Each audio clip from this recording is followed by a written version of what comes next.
How do you guys feel? Look at me. Don't worry about what's behind you. Look at me. How do you guys feel? Don't worry about all that. It has nothing to do with anything you guys are going to do. You guys feeling good? You ready for one more? You ready to put on a show Saturday night for the CrossFit community? Are you guys ready to see a show? Tonight is going to be something special. When I announce this event, you guys are going to have a very strong reaction to it. But more importantly, when I announce this event, the entire CrossFit community is going to have a very strong reaction to it. Tonight's event is a repeat test. It is not a repeat from the CrossFit Games. It is not a repeat from the regionals. It is a repeat of a CrossFit Open event. Go ahead and spin around. Tonight's event is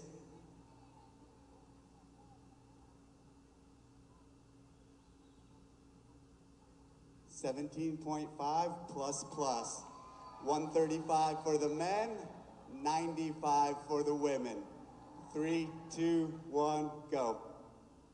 9 thrusters. Again, 135 pounds for the men, 95 pounds for the women. Put the barbell down at 9, and then 35 double unders. 10 rounds, 4 times.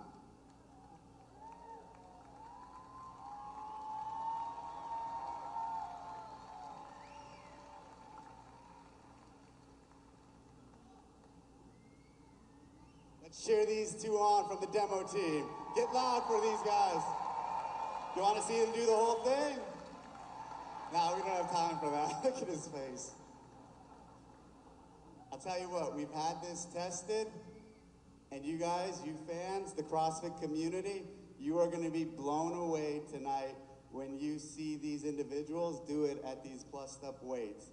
When you see women do this in times faster than 95% of the men did it with 95 pounds. You are going to be blown away.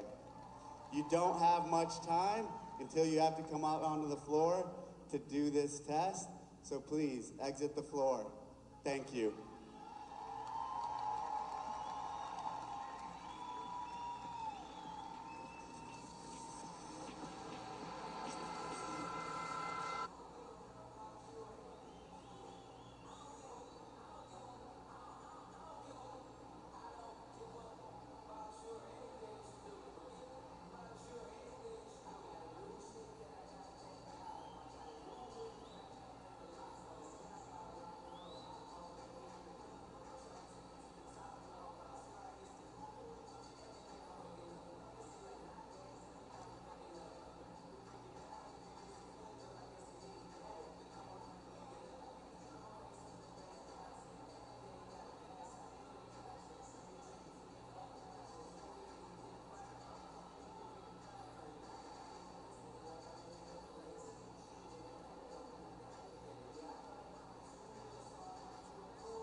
Welcome back to the Coliseum at the Alliant Energy Center, and your eyes do not deceive you. That is 100 Rogue barbells on the floor as we're ready for men's event number 10, heavy 17.5. Brandon Domain, Chase Ingram, and Sam Farber with you here in Madison, Wisconsin. We saw this test sort of in the open. And I'm looking at this, and when it was announced, I don't know what I'm more nervous about, Brandon. Getting beat by every single guy with 135 pounds, but every single girl with 95 pounds. I'm terrified of the results here. More about me right now. And that is a lot of weight on the floor. For more there and how our volunteer staff helped make this happen, we go to Sam Farber. Oh, we've got the best event team in the business, guys. They are better choreographed than a Broadway musical. Check them out. You've got 100 barbells out on the floor. This is in not so real time. It took them a total of 8 minutes to move 13,500 pounds worth of Rogue weight out onto the competition floor, and it's not going to take that long for some of these guys to traverse the entire way down onto the podium. Thanks, Sam. The first 9 athletes to take on this revamped 17.5. Actually, we'll change that. The first 8. Mitchell Cinnamon, out of lane number 2 from Australia, has withdrawn from the competition. We'll give you more information on that as we get it. But somebody that you want to keep an eye on that will be on the floor is in lane number 5, Zach Carcetti. I know he's in Heat 1, but Carcetti actually won the final event of the games last year, Redemption, with the 45 thrusters at 135 and the pegboards. Now we're mixing it with 90 total reps, so we're doubling it and throwing in double unders, but this is a guy who can handle a barbell pretty well.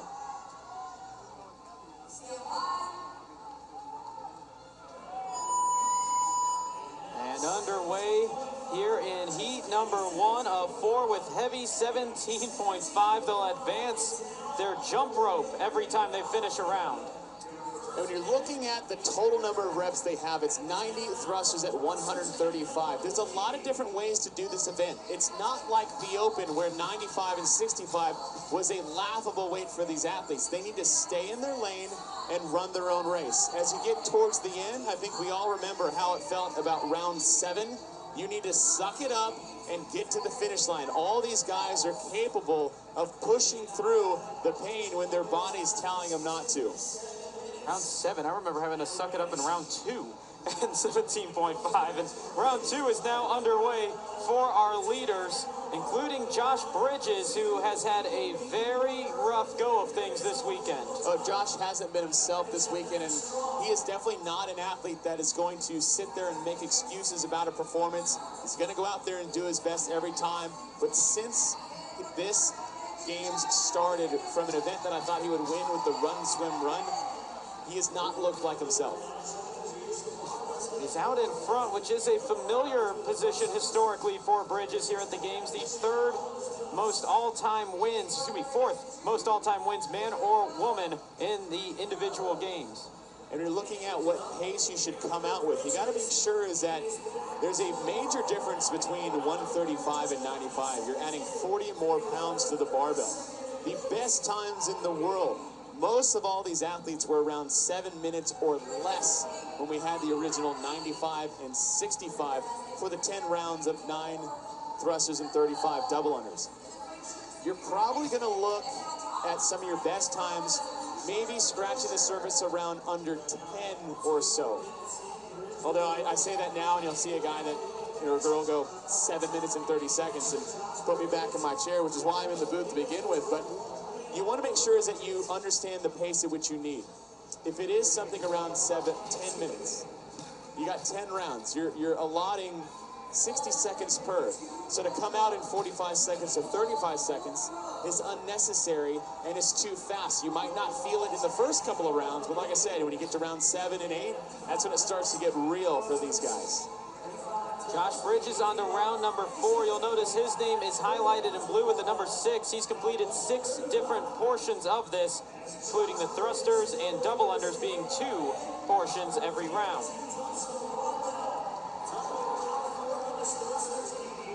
Josh Bridges is the leader on the left side of that right split. Holden Rethwill in second place on the far right, and on the smaller split screen on the left side, Michael Palomba currently in 3rd. I'm trying to look at the splits between some of these athletes, and Josh Bridges is setting the pace currently is he's averaging about 50 seconds per round. Remember, it's starting with thrusters and finishing with the double unders. And that's right on the button. 56 or 50 seconds for Josh Bridges in the fourth round. Midway point, round number 5 underway for Bridges. And we talk about saying stay in your lane. That doesn't necessarily mean don't focus on the people around you, but don't let them dictate your pace in the first couple of rounds. Reason being is that it is heavy 17.5. This isn't like the Open where the times were so compressed from first to 40th based off the small sample size we have of these 40 fittest male athletes in the world, is that there was no room for error. You had to push the pace so quickly is that there was nothing but just throttling down and sprinting through. That is not necessarily the case in this event. Bridges beyond the halfway point. He starts round number 6 with a significant lead over Holden Rethwell in second and Michael Palomba in third.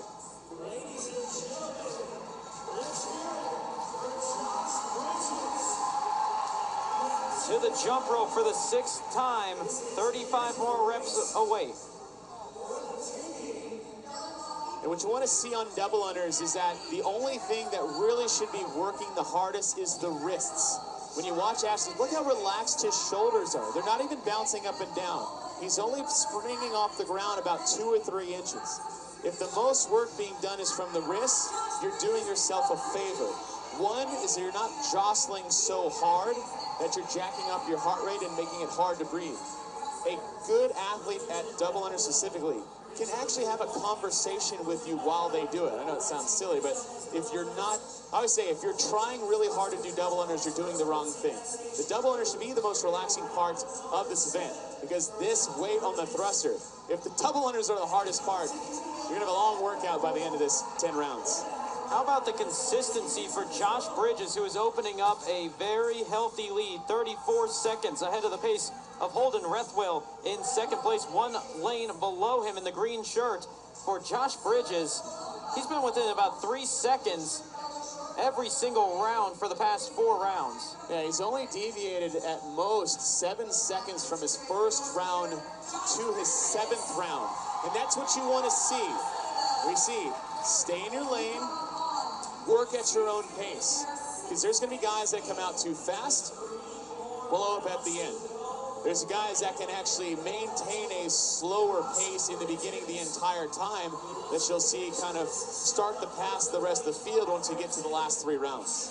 Josh Bridges has maintained a consistent pace. When you got to think about it, 9 thrusters at 135. To only deviate for about 1 to 2 seconds per round is an impressive, consistent performance. Bit of a surprise here, though not if you look at his result in the Open in 17.5. Alex Smith, 8th place here in this heat out of the 8 athletes. What we said for Alex is if you're going to help him out as far as how to advance from here, he finally made it to the games for the first time, but he still has lots of holes to shore up if he wants to improve upon this performance going into next year. It's been long events and high volume rep events themselves. They don't have to be necessarily a long event, but once you get that high repetition, that's where usually Alex tends to suffer a little bit more. 2 rounds remain for Josh Bridges. This will be the last one with one of those traditional style bars. We'll get to more on that in a second when he gets to round number 10. But Josh Bridges continuing to just cruise through this one. He drops the bar to the double unders in round number 9.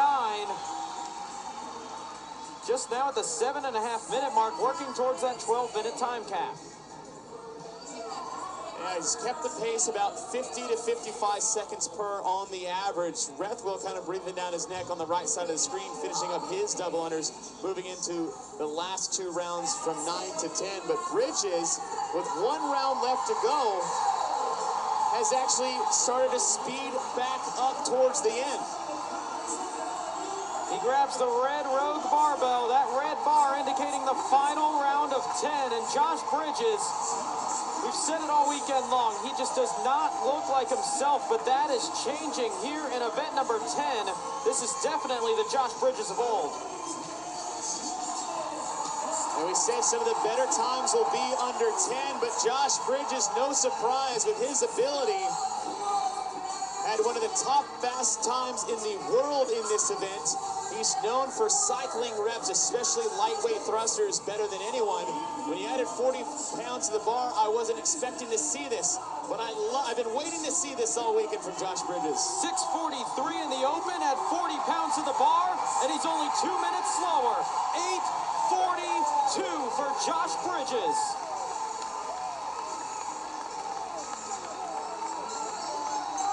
There's no greater fear than being in the next 3 heats going, I was not planning to have to go that fast. Just as scary, we got the traditional Josh Bridges scream at victory, and that is a sign to everybody else that he ain't out of this yet in terms of playing that spoiler role the rest of the weekend. Holden Rethwell, that's the first time we've seen that as he breaks up the thrusters in second place, trying to hold off Michael Palomba. Rethwell on the right, Palomba on the left.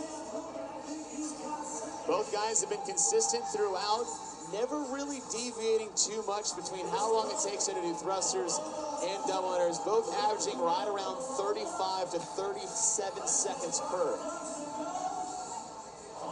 And the California Regional rookie out of CrossFit Invictus will come in second place, 9:46. Palomba, the rookie out of the East Regional, will take third at 9 minutes 50.97 seconds as we're 2 minutes away from the 12-minute time limit. Zach Carcetti in place to be our next finisher.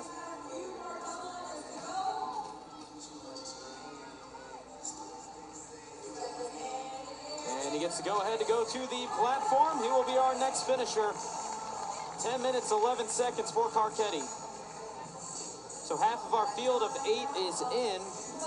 The other half remaining on the floor, 3 of them in the final round. Jason Carroll on the right, Zeke Grove on the left. Carroll will take the 5th position in the heat.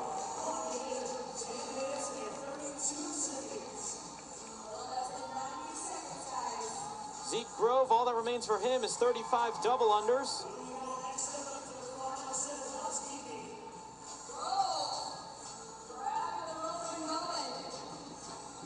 For Grove in the open in 17.5, he was the 35th fastest out of the field of 39 men at 7 minutes and 45 seconds.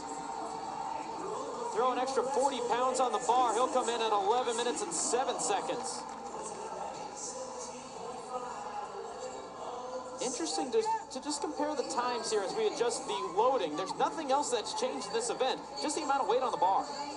And I think that's what's so much fun with this event, because as a spectator, unique to really any other sport in the world is that every person sitting in this Coliseum has tried this workout, maybe more than once, unwillingly. And so they understand the significance of how amazing of a performance was just set by Josh Bridges in the first heat, nonetheless. Alex Smith, 35 double unders to close it out. He's got 10 seconds to get there.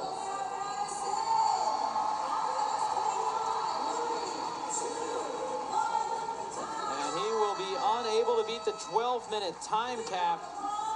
So 7 of our 8 here in heat number 1 able to do so, led by that man. And he let out the victory scream we've yet to see all weekend long until tonight. Josh Bridges, 8 minutes, 41.38 seconds. Oh, nothing makes me happier to see Josh Bridges. Welcome to the CrossFit Games. We've been waiting to see this from you all weekend long. So he's got to be feeling better. Maybe kind of things turn for the better for him. But it's not a CrossFit Games without a Josh Bridges celebration.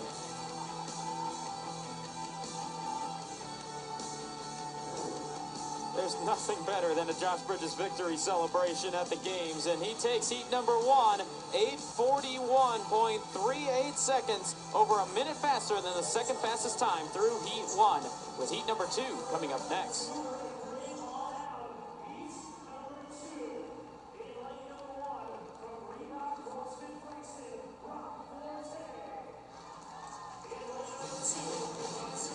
One heat down, 3 heats remain in men's event number 10 of the 2017 Reebok CrossFit Games. It's an old, well, I won't say friend, that you saw in the open with 17.5, and we made it a little bit worse. Brandon Domain, Chase Ingram, and Sam Farber with you here in Madison, Wisconsin. It's the same thing, sort of, from what we saw in the open. Well, it's the same number of rounds, same rep scheme. They just decided to add about 30 to 40 more pounds to the barbell, because why not? As Dave Castro classically says, this is the CrossFit Games. And at the CrossFit Games, you also get sights like this.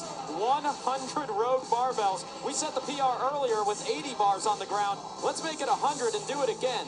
Cassidy Lance had multiple PRs yesterday. The Games can do it too. So 100 bars on the ground. It's just a cool sight to have here on the floor of the Coliseum of the Alliant Energy Center.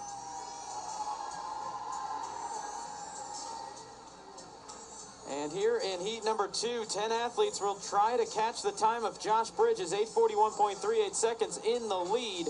And there's some names that had pretty solid success in this event in the open with 40 fewer pounds. Well, I really like this heat because you kind of have a mixed bag of strong guys, endurance guys, and gymnastics guys. And I kind of touched on that a little bit later, but some of these stronger guys, I think, should be able to handle the bar well when you're looking at your top or your 10 athletes in this specific heat. Highest ranking athlete in this heat in terms of the open times is this man, Cole Sager. And Cole Sager is, is one of those athletes that's not having the games like we thought he would, but there's still plenty of time left sitting in 21st. What I want to see from Tim Paulson is that he's had a pretty good Saturday when you're talking about how his events has gone. I want to see him capitalize on that momentum here in the second heat.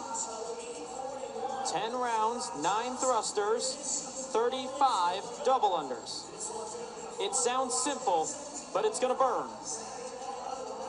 And I was saying that there's a couple different ways to do this event, especially with the athletes that we have. You look at Dakota Rager. That guy can fly through 95-pound thrusters and double unders, and especially, he's got some of the range of motion on his side, specifically with that thruster movement, whereas some of your taller athletes are going to have to work just a little bit harder to keep the pace with them. But when you add 40 pounds to the barbell, it changes the game entirely. It's also not just about strength, but about your work capacity. Travis Williams being one of those guys who can push the pace better than most athletes, whereas you might have a guy that doesn't like to go that fast. Maybe it's just the speed of the event that's hard for him. But when you throw 40 more pounds on the bar, that actually helps that athlete. You're going to have to go a little bit slower.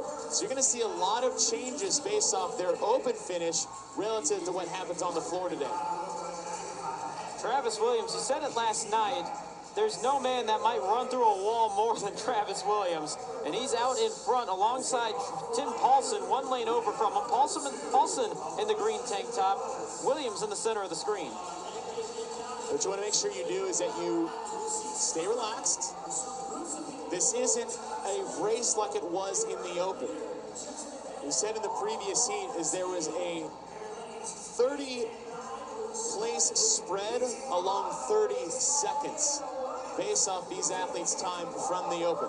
That will not be the case here. So the stress of having to just go hard with the rest of the field because there was no room for error is not involved in this one. So definitely don't take it out like you did in 17.5. Stay relaxed on your thrusters. Just do that classic rich breathe at the top where you have that half-second pause. Kind of let your heart rate stay low. Stay relaxed on the double unders. You don't need to go fast here. Unbroken is fast. Travis Williams and Elijah Muhammad starting round number 4 on these 135-pound thrusters. Williams in the green shorts and the yellow headband. Elijah Muhammad on the far right side of the screen.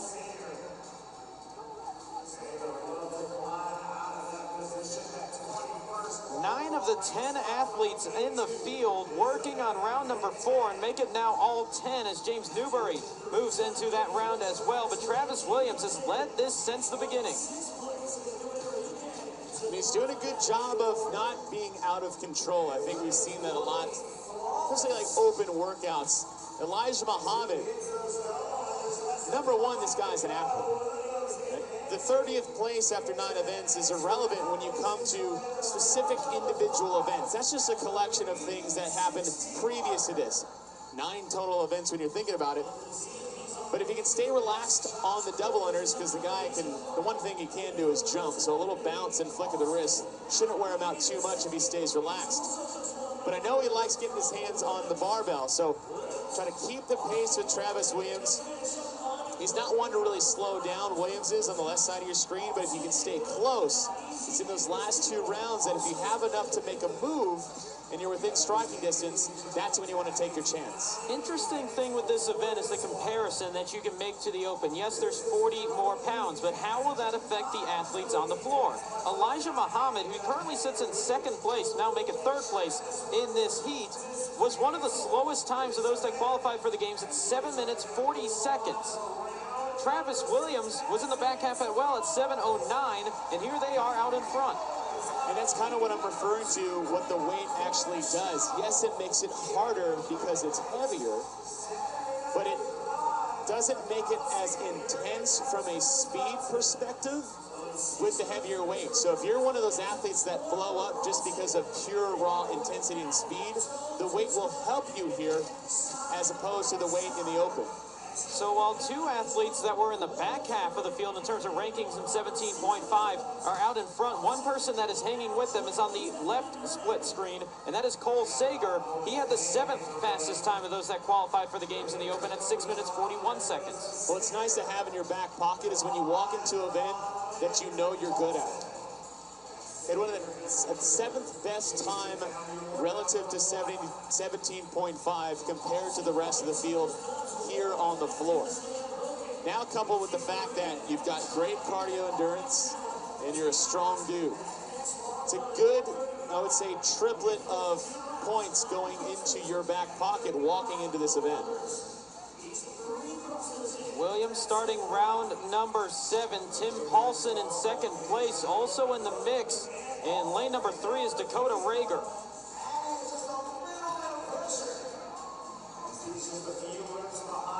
Williams will be the first one to the double unders in round number 7.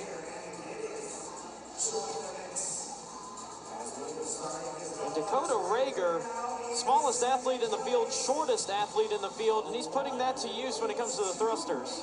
Well, you know, he said 135 might cause him some trouble, but if you think back to what happened night 1 here, which feels like a week ago, is we had Amanda 45, where there was squat snatches at 135 for 45 total reps, and he won that event.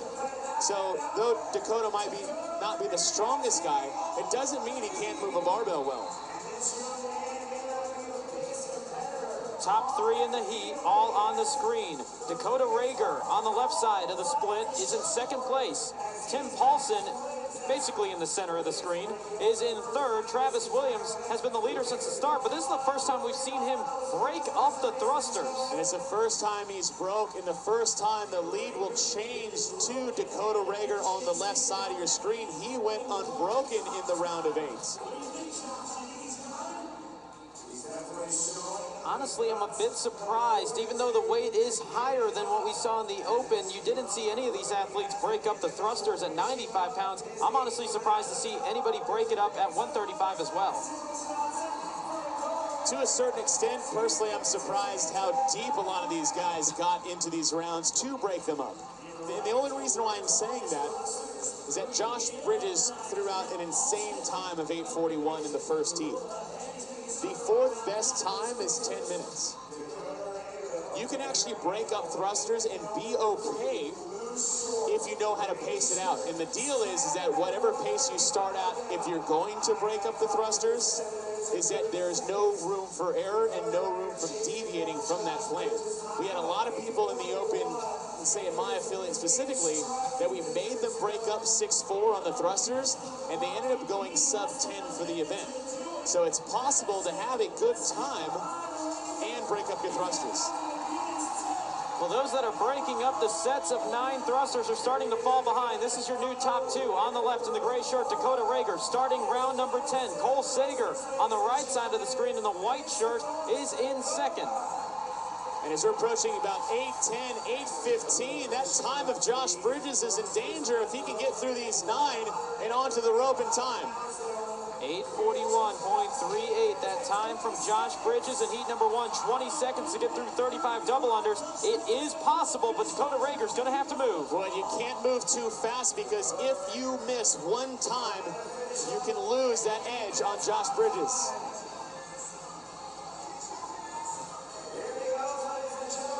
And Dakota Rager will go unbroken on the 35. He'll win the heat, but he's going to be just shy of the time of Josh Bridges. But Rager, heat 2 winner, 8:44.99 seconds.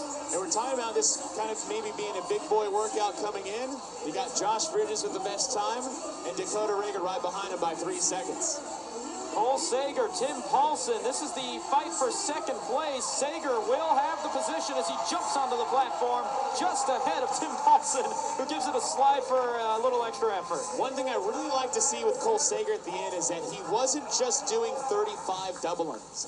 He was going to do double unders until the judge told him to move, and that's a good move when you're talking about counting your reps. How often has he been have any of us been trying to do double unders at 35 and you miss on 34?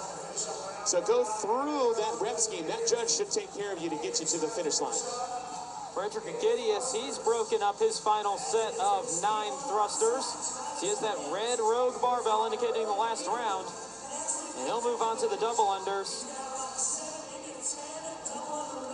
It'll be Agidius, Travis Williams, and Paul Castillo. In this fight for 4th in the heat, Castillo, the Central Regional champion. But Travis Williams got to the jump rope first, and he will hang on to the position. 4th place finish in the heat for Williams. Agidius will be just ahead of Paul Castillo. And there it is, 34. It's telling about Cole Sager, how he was making the judge count for him to get him through. Don't rely on your own count, because if anybody has been in a position like this, it's pretty hard to count after 10 rounds of this amount of work.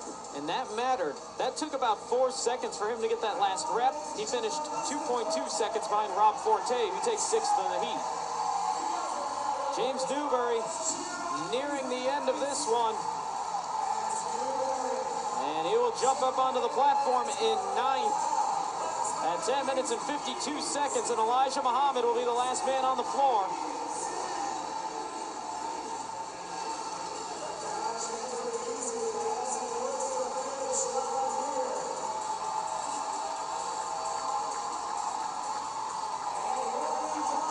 Last place in the heat, but he's the only man to have his nickname chanted to him as he was finishing up the double unders. As he rounds out the field at 11 minutes, 15 seconds. But 2.5 minutes ago, that man, Dakota Rager, took the heat at 8:44. What I like to see from Rager is that he started more conservative in the beginning, which allowed him to be more aggressive towards the end.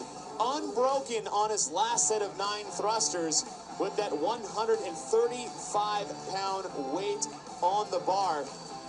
And he was just a few seconds behind Josh Bridges. He did a good job of being smooth and unbroken. That's where you'll get your fastest time. The danger is to race through those a little too quickly. Dakota Rager, start slow, finish fast, heat win. Heat win, but it won't be the fastest time through 2 heats, but he does take heat number 2 at 8 minutes, 44.99 seconds. About 23 seconds quicker than Cole Sager and Tim Paulson to round out the top 3. So 2 heats down. Josh Bridges' time still stands, 8:41.38, but there's 2 heats remaining with the next, heat number 3, coming up next.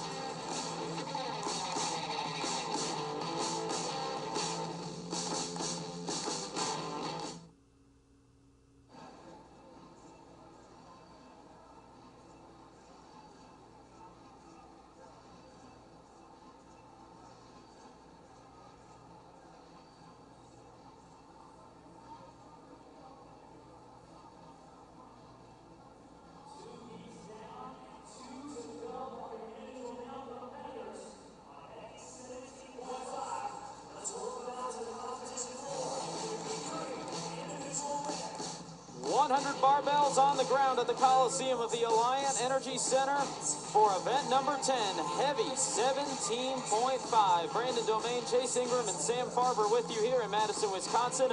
We pretty much saw this event in the open, but because it's games, we're going to bump up the weight. Bump up the weight in a big way.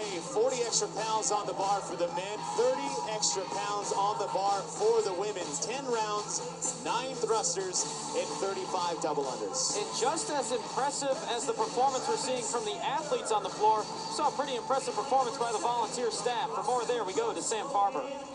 Oh, that event team is the best in the business. They put those 100 beautiful barbells out on the competition floor. A new Reebok CrossFit Games record, and they did it in record time. This is a little bit of a speedier look at it. 8 minutes in total to get 100 barbells out there. Total weight, 13,500 pounds that these 10 athletes are about to thrust to put themselves over the finish line. And the next group to take on heavy 17.5. Field of 10 deep in this one, and there's some names that had high success in the open in 17.5 when the bar was 40 pounds lighter. They made it heavier, and that's good news to the man in lane number 5, Alex Anderson. Well, Alex Anderson had the second fastest time in the world relative to these athletes at 6:32, only behind Matt Fraser's time in the open of 6:24. Now you add some weight. I don't think that's going to disrupt Alex Anderson's ability very much. Travis Mayer, top 5 time coming in relative to the athletes on the floor from 17.5. This is a guy who likes to move fast early.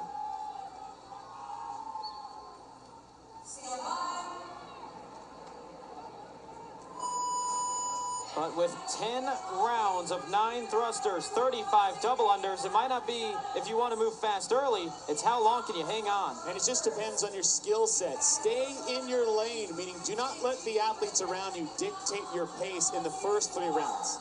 Now let's look down to the last 3 rounds. Josh Bridges has the time to beat. He was 1 minute, 57 seconds in round 9, 51 seconds in round 10. Don't be a baby towards the end. Now, it's easy for me to say up here in the booth, but these are the best CrossFit athletes in the world. If you want to sit yourself on top of the podium, you have to push past the point that your body says stop. 3-way virtual tie for the lead going to round number 2. Travis Mayer in the gray shirt in the center of the screen. 1 lane above him is Alex Anderson, and 1 lane above him, or excuse me, to the far left now, is Street Horner. No surprise to see Travis Mayer and Alex Anderson pushing the pace early.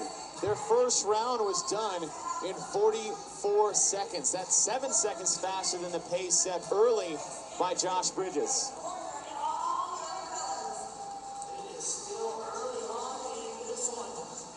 Judge's hand up, indicating the final 5 reps on the double unders, and the judge quickly puts their hand back down because 5 reps goes pretty quick on that movement. And Travis Mayer, Alex Anderson, and Street Horner continue to lead the way for the rest of the field as they start round number 3.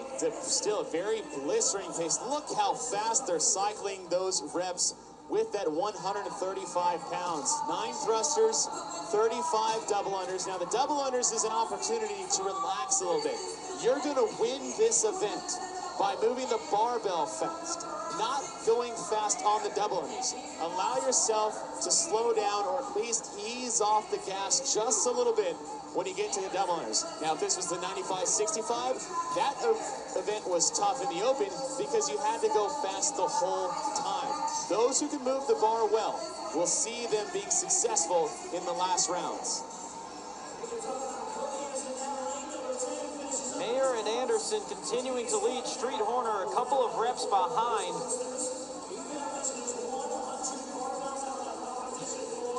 As the 3 athletes, pretty much from the same area of the country, battling it out here in round number 4 of 10.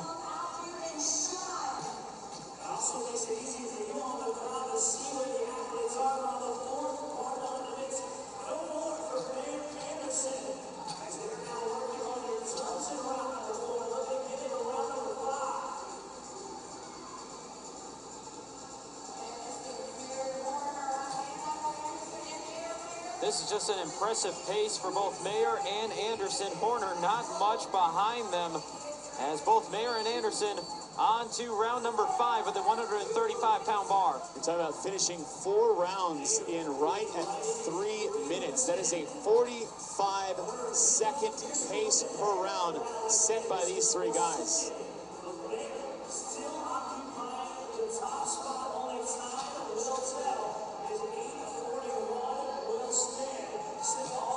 We've seen in the first 2 heats a little bit different than I actually thought it was going to play out, but you saw some of your stronger guys come out fast early, and I think the mistake there, or at least the trap, would be to use your strength early as if you're attacking this like it was 17.5 in the open. What we've seen towards the end, that some of the more endurance-based athletes, some of the shorter athletes who still have some strength and fitness in their tank, end up passing these guys towards the last 3 rounds. Travis Mayer still in the lead despite stopping at 34 reps in the last round. He had to take a little moment and get that 1 extra rep to get to 35. Street Horner, second quickest through round 5. Alex Anderson continuing to stay in the top 3, as these 3 are separated by only a few seconds. Now we have 3 guys in the middle doing the most work relative to the field, as Mayer is slowly moving up ahead. We're looking at his pace per round. Started off very quick. In fact, his 3rd round was his fastest one at 41 seconds. So he picked up the pace in round 3. Starting to stumble a couple times on the double unders, though. He stopped at 34 in the last round. About 3 or 4 reps in this time, that rope caught his feet. But it's one thing to think about.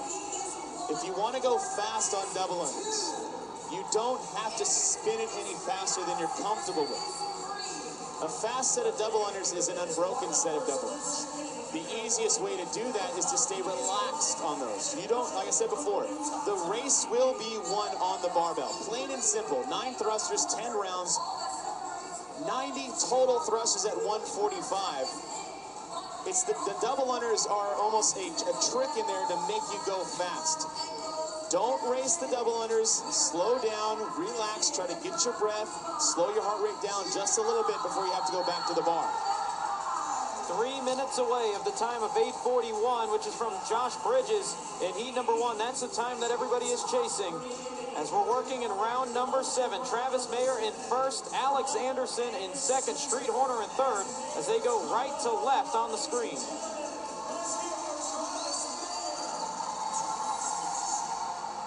7 down, 3 rounds to go for Mayer. He's on pace for that 8:41 time. If he can keep the pace he started with, even somewhere close, that would take 3 minutes to get him right at 9. 8:41 is the best time to be set by Josh Bridges in heat number 1.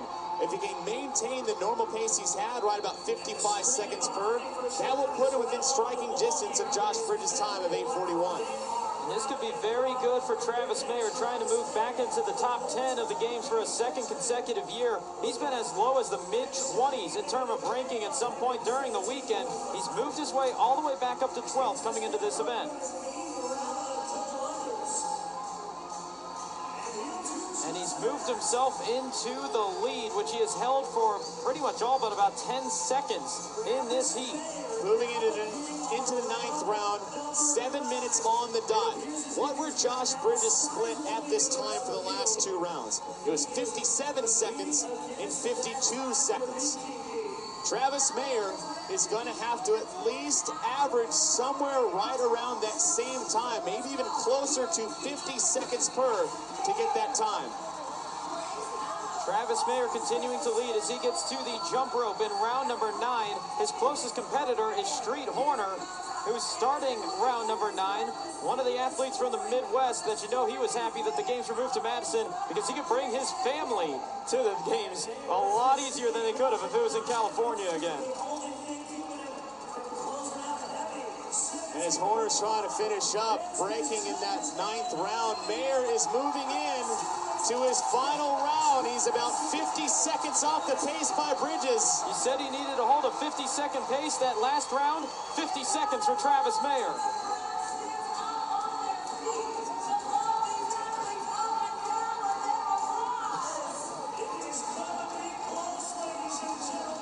are focusing on Travis Mayer, Street Horner, just outside the right side of your screen. Logan Collins is pushing up into the top 3. It's a no rep for Travis Mayer, and that might end any chance he has of catching Josh Bridges' time. And Logan Collins, in the middle of the screen, will move into the second position.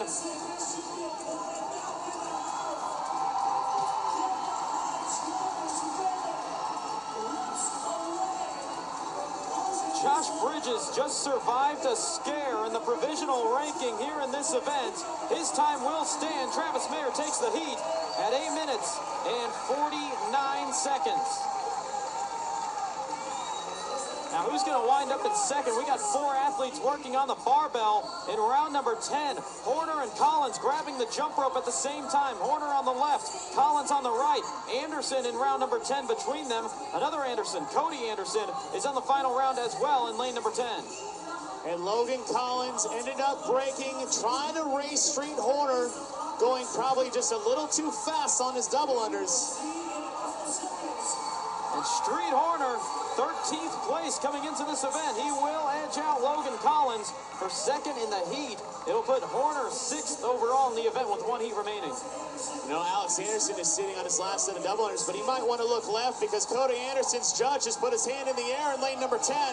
And it's Cody that wins the battle of the Andersons, just ahead of Alex. Garrett Fisher comes across the line. 9 minutes, 48 seconds.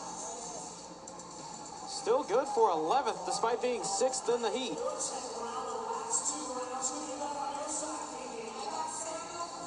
athletes left on the floor. 2 of them here, Samuel Quant in lane number 1 on the top of the screen. Lucas Esslinger on the forefront. They're the only 2 of the 4 left that are working on the final round, and no more work remains for Samuel Quant. He's in at 10 minutes and 15 seconds. Lucas Esslinger, his judge's hand is up indicating the final 5 reps. There's none left for him. And instantly just hits the ground once he lands on the platform.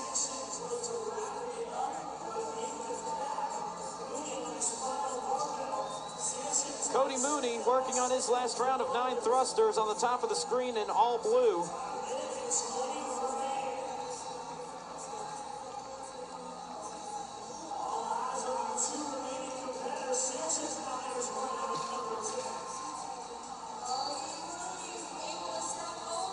And the rookie out of Maine, starting on his final set of 35 double unders as George Sanchez, fellow rookie, out of the opposite side of the country, is starting his thrusters on the opposite end of the floor. But Cody Mooney should be good to hold on to 9th place in the heat.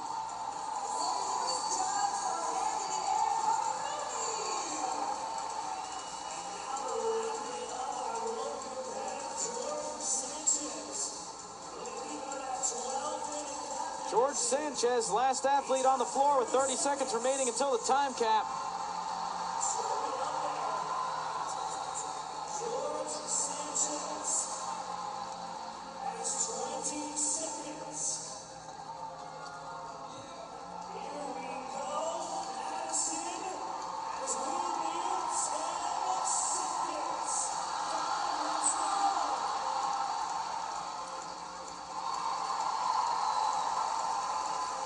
Sometimes you just need a little push from the crowd. Travis Mayer joined in with the crowd on that one, trying to help him out. As Travis Mayer, you said he likes to go hard early in events, and he was able to maintain that pace, being just 8 seconds shy of taking the event lead. It was, and he came out very fast in the very beginning of this event, getting a no rep there at the end on his final rep on thrusters. That might have proven the difference between getting first in his heat and first overall after 3 reps. So Travis Mayer takes heat number 3 at 8 minutes 49.37 seconds, but still Josh Bridges' time from heat 1 continues to stand with 1 heat remaining coming up next.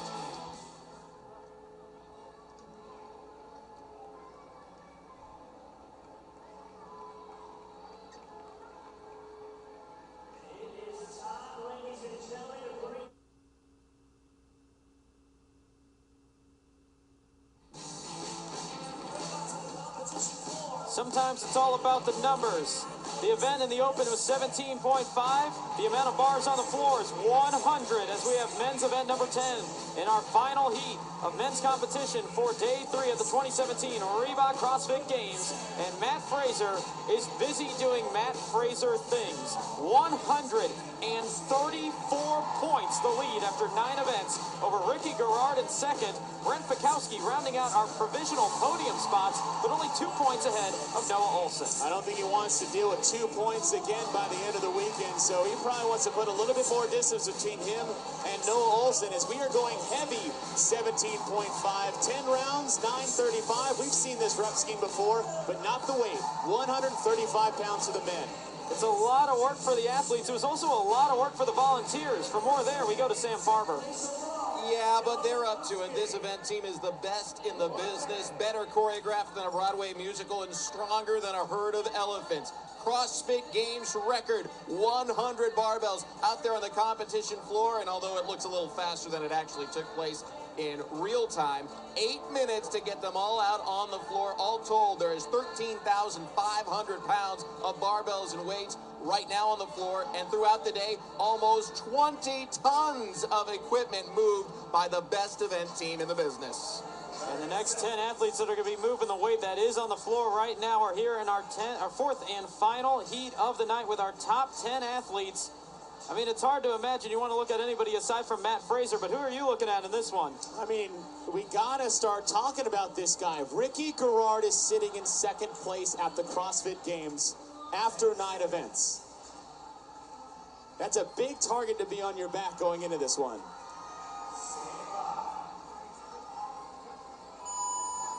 Top 10 in the point standings are here to close out Saturday night in men's competition. Event 10 underway. 10 rounds and 9 thrusters and 35 double unders. You want to start at a steady pace in this event. There is a lot of work to do. There are a lot of rounds in this event. It's 9 thrusters to start. Fraser's out to a very quick pace. What we've seen is you're probably trying to average somewhere around 55 seconds per if you want to stay close to Josh Bridges. Stay in your lane early. There's going to be a lot of different strategies out there in the first 3 rounds. It's what happens in the last 3 that's going to make the difference. You say, don't be a baby. It's going to hurt. You're going to feel like your lungs are bleeding. If you want to pick up the bar and move it, you'll be able to. You just got to suck it up and do it. Matt Fraser in the white leader's jersey finds himself in second place in the heat. The man 2 lanes underneath him in this shot is Noah Olson. That man is the leader after round number 1. He sees himself 2 points behind Brent Fikowski for the 3rd position in the point standing. Well, what do we say all the time with Noah Olson? The kid loves to start fast and push the rest of the field. Now, if they're doing their job, like staying in their lane, they're going to let him go right off the bat. He started out in 42.6 seconds. You will not be able to hold that for the whole 10 rounds. But Noah knows his pace, and he likes to come out fast. One thing that's worth pointing out is this almost seems this weekend like a different Noah Olson when it comes to his strategy. It's been a little bit more conservative than we've seen in the past. And speaking of planning and trying to do things your way, Brent Fikowski currently standing in that 3rd position. Fikowski is one of those bottom athletes when you're looking at 17.5 relative to the rest of the field. He's sitting in 3rd overall, just 4 points above Olson, but only 16 points out of 2nd. What he needs to do is what he does best. Calculate, reset, rescan the rest of the field, recalculate, compute again.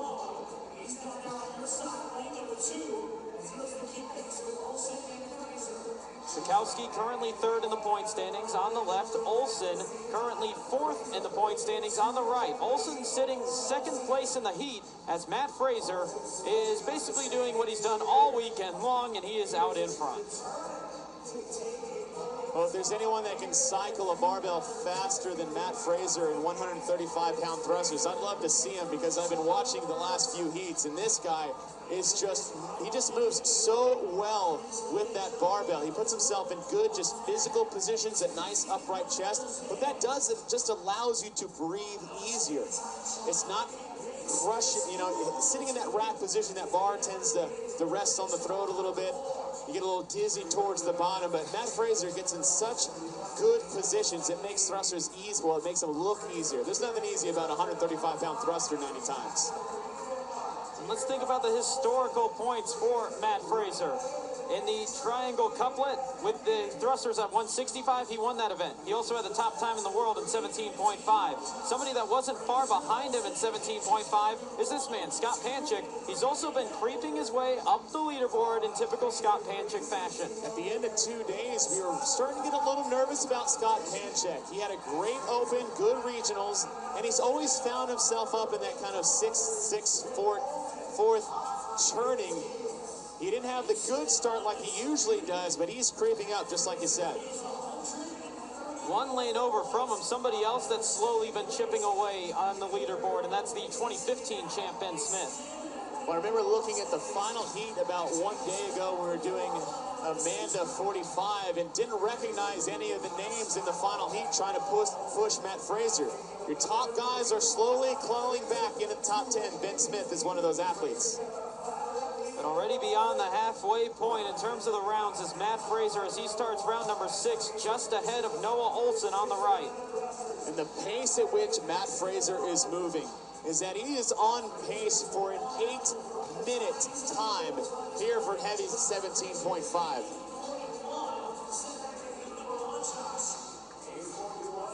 Saw the stat earlier that Matt Fraser is one top 2 finish away from tying Rich Froning for the most all-time at 23. In the last 24 events since last year's game started, Matt Fraser has had 13 finishes of first or second.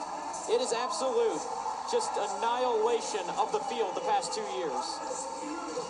Fraser starting his round of 7. He's already been completed 6 rounds. If I'm looking at his pace up into here, he held about a 45-second pace for the first 2 rounds. Now he's starting to float up towards the 52-second pace. You know, what's going to be tough for Matt is that if he does want to win this event, he's going to have to do it on his own because I don't think any of the other athletes are going to step up to challenge him. The best time, unfortunately for him, was set in heat number 1 by Josh Bridges at 8:41.38. Fraser with about a 5-second lead over Noah Olson in second. It's a 30-second lead for Fraser over third place Scott Panchik. So the 2014 Games rookies, Fraser and Olson, are putting on a show to close out Saturday night for the men here at the Games. Now we've reached the final 3 rounds. We're right at 5:45. Josh Bridges' last 3 rounds took him right around 2 minutes and 50 seconds. If he can replicate the same speed, that would put him right about 5 seconds faster than Josh Bridges' pace.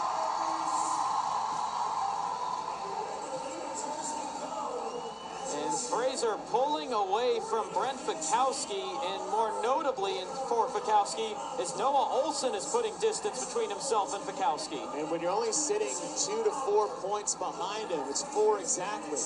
Noah Olson, who is doing everything he can to creep back up into a podium position, needs to stay ahead of Brent Fikowski. 2 rounds remain for Matt Fraser as he completes round number 8 at 6 minutes and 33 seconds. He has about 2 minutes to beat the time of Josh Bridges all the way back in heat number 1 of 8:41.38. And if he wants to do it, he's going to have to do what Josh Bridges did. Josh Bridges got faster as he did his rounds. In round number 9, it took him 57 seconds. In the final round, it took Josh Bridges 52 seconds. At the end of round number 6, the interval between Fraser in first and Olson in second was 4 seconds. Then it was 9 seconds. Now it's 17 seconds between the two. As we watch Matt Fraser pull ahead of the rest of the field, look at Ricky Garrard on the right side getting a no rep on his thrusters. He has about 4 reps left to go. He is falling down to 8th place in this heat. So though Fikowski might lose some ground to Noah Olson, those names might flip-flop for your top 3 if Garrard can't sustain getting here in this final couple of rounds. And Ricky Garrard shaking his head. Not sure if it was to himself or to the judge in disagreement, but either way, he will watch Matt Fraser completely put on a show here on Saturday night. He won the event earlier today in the Muscle Up Clean Ladder.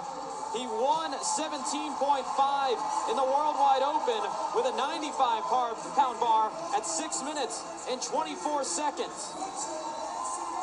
In 2014, he won one event. In 2015, he won one event. 2016, one event win. 3 event wins in his first 3 years, and it looks like it will be 3 event wins this weekend in the 2017 Reebok CrossFit Games. He didn't need it. He's going to get it anyway. 100 more points for Matt Fraser, and he can do it walking to the platform. That's what you call a walk-off finish for Matt Fraser. Noah Olson has a shot to take second place. That time will go by from Josh Bridges at 8:41. The time of Dakota Rager in heat number 2 goes by of 8:44. Travis Mayer's 8:49 will go by. But we're looking at a top 5 finish for Noah Olson, who continues to hold on to his highest points position since event 1 back in 2015. And Panchek continues to climb up the leaderboard with that finish. You could start the rest of the field with a 200-pound jump. Scott Panchik will still find a way to finish 4th, 5th, or 6th at the games at the end of the weekend. I know you just said Panchik, as Ben Smith is just a couple reps away from finishing. I want to know where Brent Fikowski is, who is trying to hold off Noah Olson for that 2nd place position. Ben Smith, 4th place finisher in the heat, good for 9th in the event. And here's Brent Fikowski. Not a bad job of damage control for somebody that was near the back of the pack in terms of the athletes here in Madison. In 17.5 in the Open, he was 32nd of the 39. Patrick Vellner on the near side of the screen. Jason Smith in the middle. Jonakowski on the far end of the screen. This is the fight for 6th, 7th, and 8th. Give 6th to Jason Smith, 7th to Jonakowski. And Patrick Vellner trying to hang on to this position over Bjorkman Carl Goodmanson, who's been in a bit of a free fall the past few events.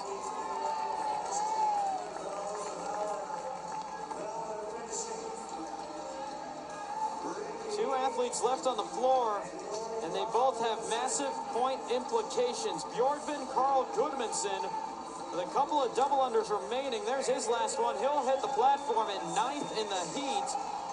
Good for 27th in the event, and the 2nd place man in the point standings, Ricky Garrard, is the last man on the floor with under 90 seconds remaining in the time cap.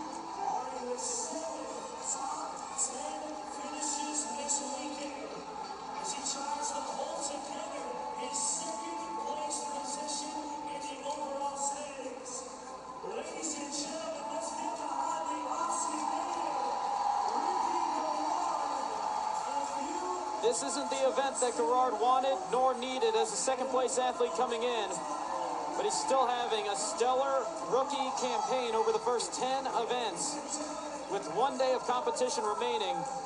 But there is no more accolades you can give to that man, Matt Fraser. Last year, he won by a record 197 points. His lead after day number 3 is going to be very close to it already.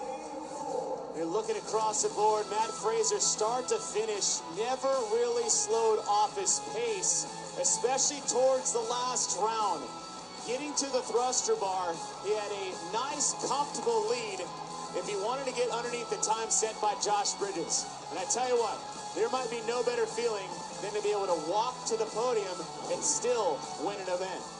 8:24.19, only 2 minutes slower than his time in 17.5 with a 40-pound lighter barbell. Matt Fraser is simply doing Matt Fraser things as he is decimating the field here in Madison, Wisconsin at the 2017 Reebok CrossFit Games, and your points leader is with Sam Farber. Matt, you made that look way too easy. You had enough time to walk onto the podium and still have the best time. In terms of your personal history in the games, 2 firsts and a 2nd today, is this the best individual day you've ever had? I think points-wise it probably is. You know, I've had days that I was prouder of, but, you know, today is what it is, so just get ready for tomorrow. You had the best time in the Open in this event. What goes through your mind when it gets re-announced here in the CrossFit Games as a surprise event, just a little heavier? You know, like, obviously I know, like, thrusters aren't bad for me, and I'm okay at double unders. But you know, it's a completely different workout from the open. You know, at 135 kind of throws a wrench into the gears. Well, speaking of the Open, 400,000 people all over the world took part in the CrossFit Games this year, participating in the Open. You've got a brand new audience here in Madison, brand new audience watching maybe for the first time at home and seeing you and thinking maybe they can't do this. What's your message to someone to try and get them in the gym? I tell people all the time, you know, this is the 1% of, not even 1%, you know. This isn't what you do when you go into a CrossFit gym. You know, you're usually in and out in an hour. You can modify to fit anyone, so, yeah. Matt, thanks for the time. Thank you. If the games are the 1% of the not even 1%, Matt Fraser is the 1% of the 1% of the 1% when it comes to competitors. He has a near 200-point lead over now second place Noah Olson, who has his highest points position since he was the points leader back in his rookie year in 2014. Brent Fikowski continues to hold to third as Ricky Garrard falls to fourth, and Scott Panchik again in the top 5 in the point standings at the games, where he's been in the last 5 years. So the men are done on day number 3, and Matt Fraser is doing Matt Fraser things. 174 points clear of the field, but we've got a much tighter race on the women's side, which is coming up next.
to close out action on Saturday night at the first ever Reebok CrossFit Games in Madison, Wisconsin.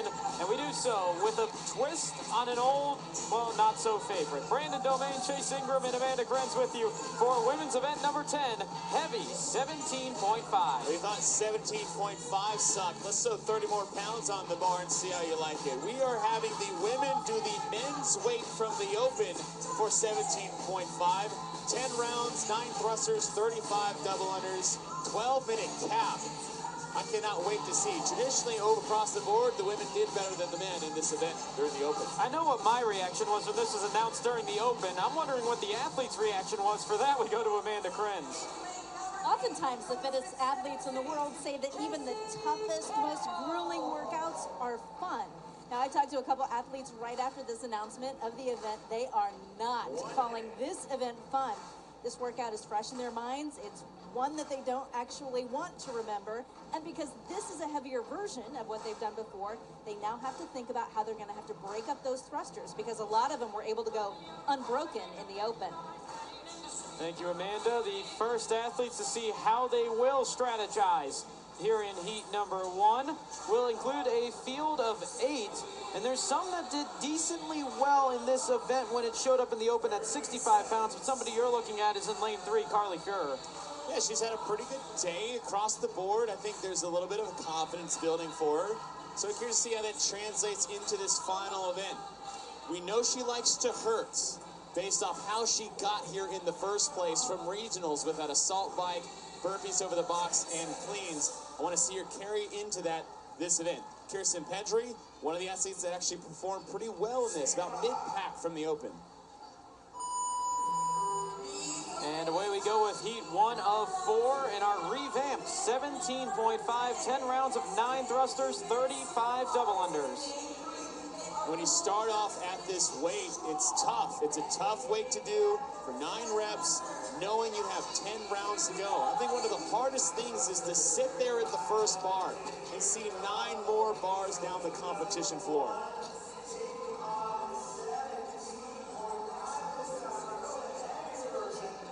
To the jump rope for the first set of 35 double unders. You pointed it out, 9 bars are in front of them. 8 of them are a traditional colored barbell. The last one is red. Once they reach the red barbell, that indicates that they're on the 10th and final round. 3 athletes advancing into round number 2 about at the same time. In lane number 4, it's Kirsten Pedri. In lane 3, Carly Fuhrer. And a couple of lanes away from them is Valerie Voberl in lane 6. Fuhrer on the left, Pedri on the right. So the 2 athletes we had our eye on at the start of this one leading the way early.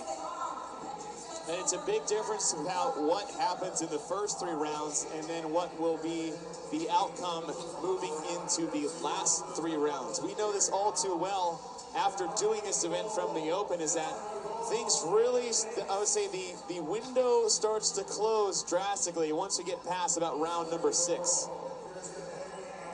Top of the screen, their score ticker will show the leader's name in blue. The rep count will be for every completed segment of a round. So they complete the thrusters, that will be 1 rep on that leaderboard tracker. They complete the double unders, that will be another. So keep that in mind as they work towards 20 on that format. The one thing you like to see is a good position on the way down for a thruster.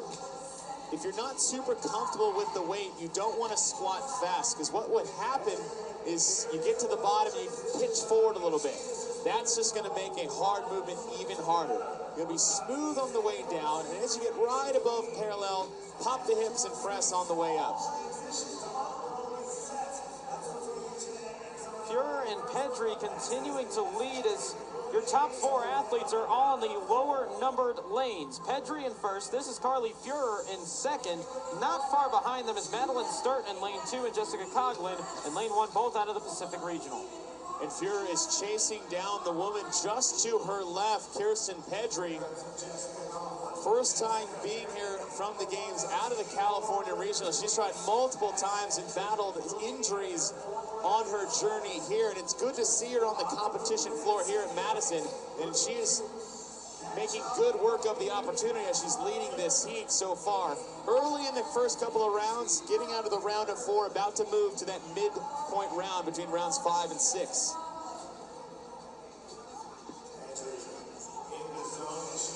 Pedri on the right and the number 30 clothing leading the way. A couple of other athletes trying to make a move towards the lead include Jessica Griffith, the fittest female nurse on earth in the Open, which closed with a similar event like this one with the 30-pound lighter barbell.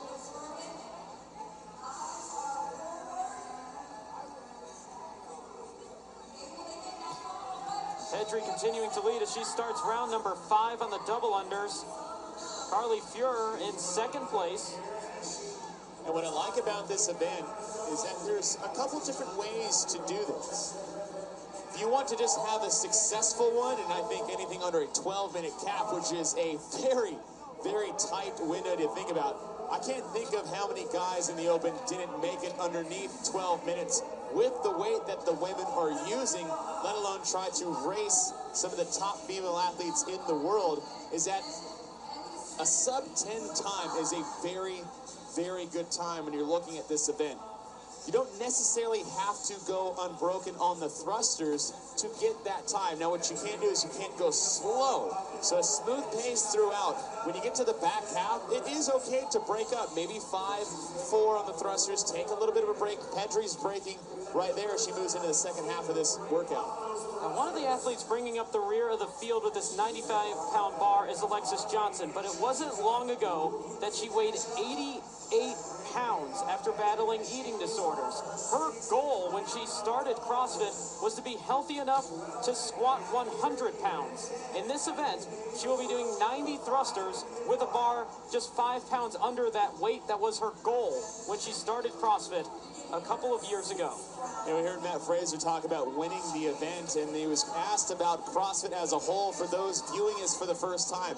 These are the small miracles you see happen with this training. Take someone who is battling some addiction or food disorders, just wanting to get into CrossFit.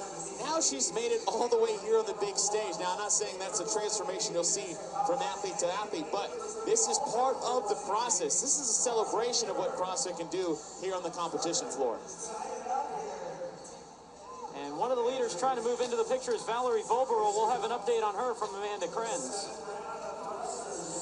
Talking to some of the athletes before they came out here, one of their worries is that, hey, no surprise here, their bodies are starting to feel fatigue.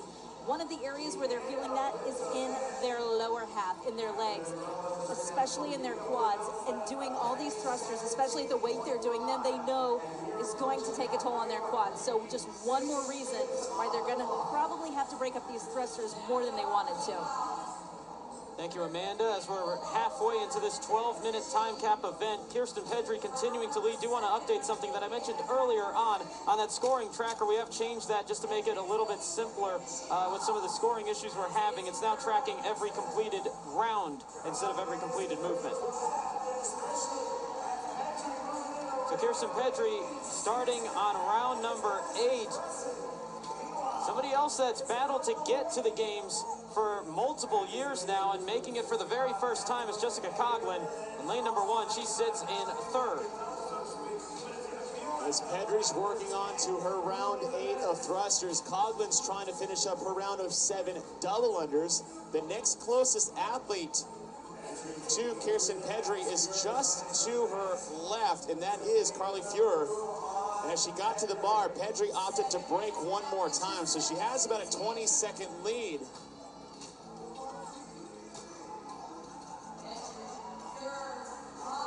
On the men's side of this event, we talked about how these shorter athletes like Josh Bridges, like Dakota Rager, like Matt Fraser, were all the way up in the front. We've got the tallest athlete in the field leading the way here in heat number 1 with 5'10", Kirsten Pedri.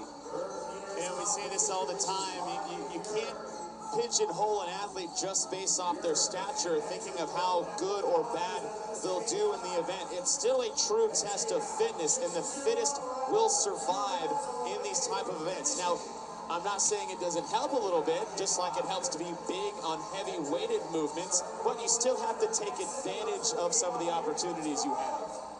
Round number 9 underway for Pedri. Round number 9 about to start for Carly Fuhrer. 1 and 2 at the start of this event. At the end of round number 1, continues to be first and second as we start round number 9 of 10.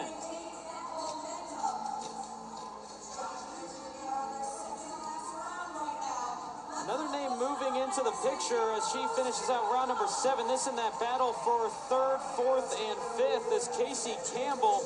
Spoke about Pedri and Coughlin, how many years it took them to get to the games. It was the first individual regional appearance for Casey Campbell this year, and it's also the year of her first individual games appearance. Well, you could tell when we were at the West actually announcing that region that she was probably more surprised than anybody else in the stands, maybe save for her, family that were watching her there in the West. But we've seen that a couple times. Bethany Branham herself, she's actually having a fantastic rookie campaign here at the CrossFit Games. And that red barbell now in the hands of Kirsten Pedri as she starts round number 10. And right around the 9-minute mark, so if she can keep the pace that she's been on, she's added some time from her first couple of rounds. That last one being right about 1 minute and 10 seconds. First time we've seen a missed rep on a thruster. And that might open the door for Carly Fuhrer, who looks very quick on this 95-pound thruster. Carly Fuhrer hasn't put down the bar, and if you want a little extra boost towards the end, how about the one that you're chasing drops the bar one time? And in this heat, it's a battle of the tallest athlete and the shortest athlete as we get to our final 35 double unders. I know it's a race to the finish between the two athletes on the right, but the fastest set of double unders is the most unbroken set. Don't go too fast that you can handle. Jessica Coughlin on the left of the split screen in third, but she sees the shot at first going away. Who will it be? Fuhrer, Pedri. Photo finish. And give it to Kirsten Pedri by 0.14 of a second over Carly Fuhrer.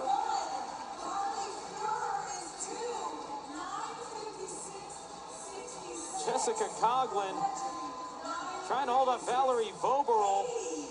This for third in the heat in the provisional positions after the opening heat.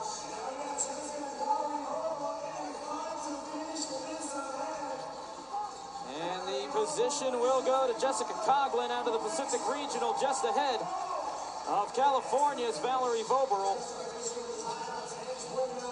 Speaking of the Pacific Regional, Madeline Sturt, second straight year here at the games.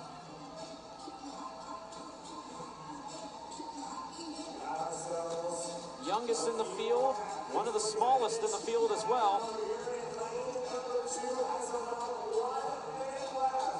I feel like she's one of those athletes like Samuel Quant that we're going to start saying that name more often as the years go on, but not in the first heat. Maybe kicking it up, but she gets more experience and starts to mature a bit more in those later heats so she can keep making it back. Amazing to look at some of these athletes that are at 19, 20, 21 when they make their first, second appearance to the games, and how over the years they just mature as an athlete, and the future's bright for Madeline Sturt. I think the only thing I was doing when I was 19 years old is getting parking tickets on the campus at SMU. Jessica Griffith, next likely finisher, as both Alexis Johnson and Casey Campbell are on the thrusters in round number 10. This is the double unders in round number 10 for Griffith. And the fittest female nurse on earth in the Open this year will be 6th place here in a twisted version of one of the Open events. Alexis Johnson and Casey Campbell both on the thrusters. These are the final 9 that they'll have to do. Johnson will drop the bar first, but she won't get to the jump rope in time. Neither will Campbell before the 12-minute time cap. As we'll have 6 of the 8 athletes finishing this one under that cap, led by Kirsten Pedri by just 0.14 of a second over Carly Fuhrer. What I'd like to see is the way it started is nearly exactly the way it finished between Kirsten Pedri and Carly Fuhrer in this race to the end. Look at Pedri just eyeballing her judge, watching her count, throwing the rope down and sprinting, and just being able to extend that leg. What you want to see is that timing chip on the ankle of Kirsten Pedri. And the smartest athletes will reach, dive, and cross that timing line. What a finish to start us off in heat number 1, and we still got 3 heats left. Heat number 2 is coming up next.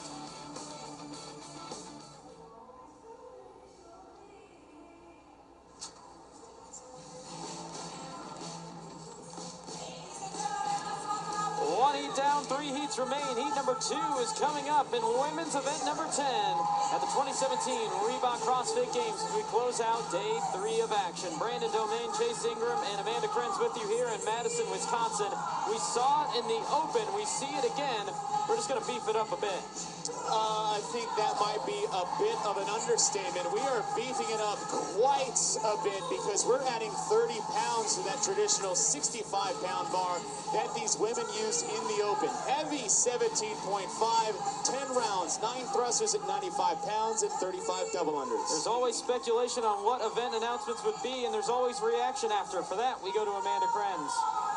And a lot of times that reaction is good. You know these athletes like tough, grueling workouts. They say they're fun. Not in this case. I talked to a couple of the athletes right after the announcements. They are not calling this event fun at all. One of the reasons, the workout's fresh in their minds. One athlete said that's not a good thing. They don't like memories attached to their workouts. Also, this is a heavier version of what they've done before, and now they have to think about how they're going to break up those thrusters instead of trying to go unbroken. Thank you, Amanda. Here in heat number 2, there's some threats to set a new top time because 2 of the 4 best in the women's field in this event in 17.5 are here, including in lane number 4, Brooke Wells, who was the 4th fastest. And this is a decent gauge to see how they'll handle this. And I think if you just told her, hey, we're going to add just a little bit more weight to your bar and the rest of the women in your field, I don't think that was a disappointing notion for Brooke Wells. Mackenzie Riley, above all the athletes that are in this top 40 here at the CrossFit Games, had the fastest time of all of them in 17.5 at 6 minutes and 23 seconds.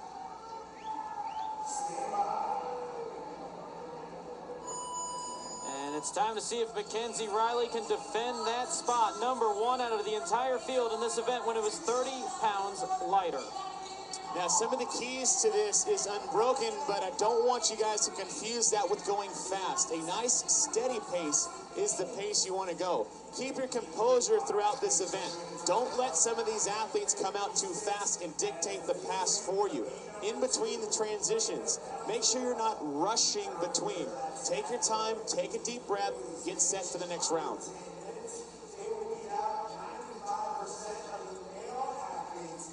Virtually all 9 athletes here in this heat broke for the jump rope at the same time in round number 1, and we've got 6 athletes that grabbed the bar at the same time. But Turi Helgadottir, and this is uncharacteristic of Turi Helgadottir, but it's the second time this weekend we've seen her with a disagreement with her judge. Well, I think they were just having a nice, friendly discussion about the number of repetitions that she thought she did and that the judge counted for her.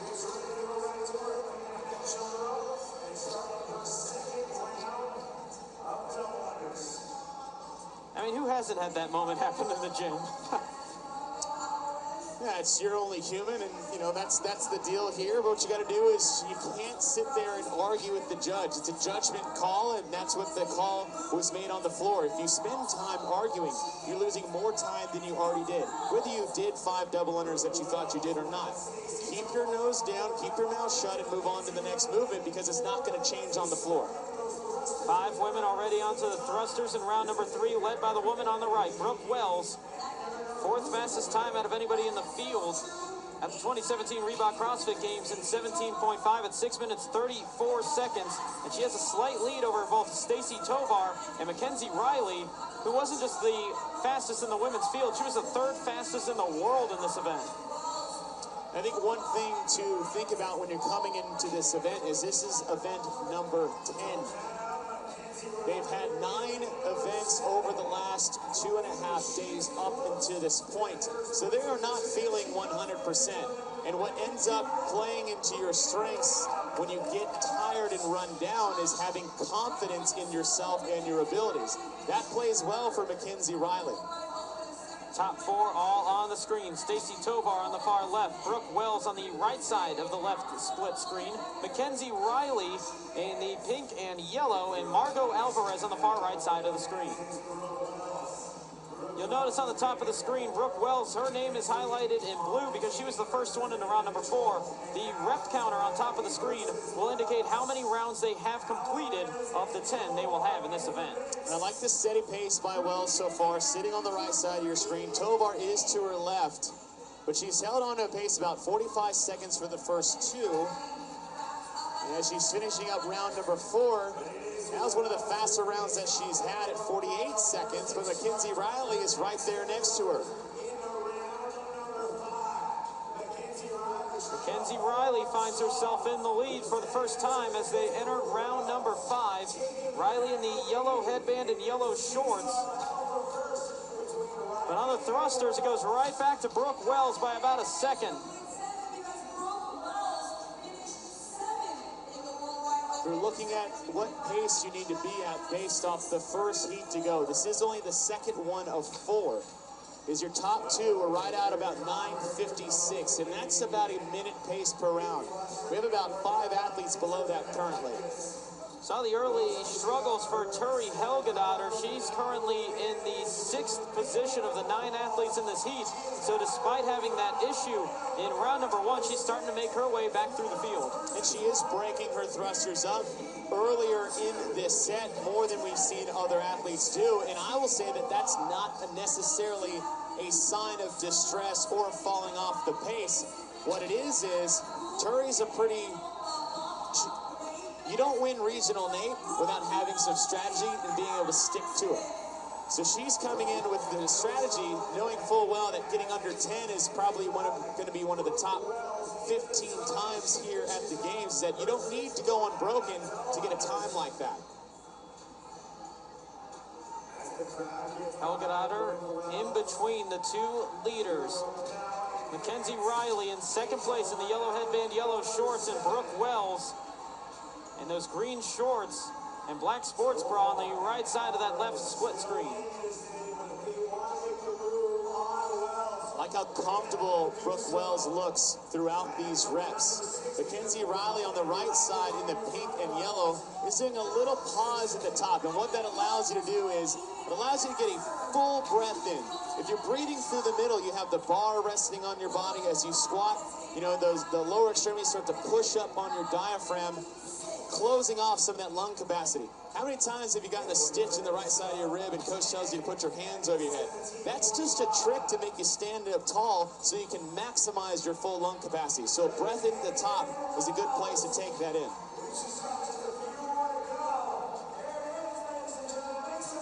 Brooke Wells got through 34 of 35 double unders, wanted to advance to the next round, but she had 1 more remaining. She does get that with a pretty quick recovery and moves on to round number 8, and she's opening up quite a lead over the rest of the field.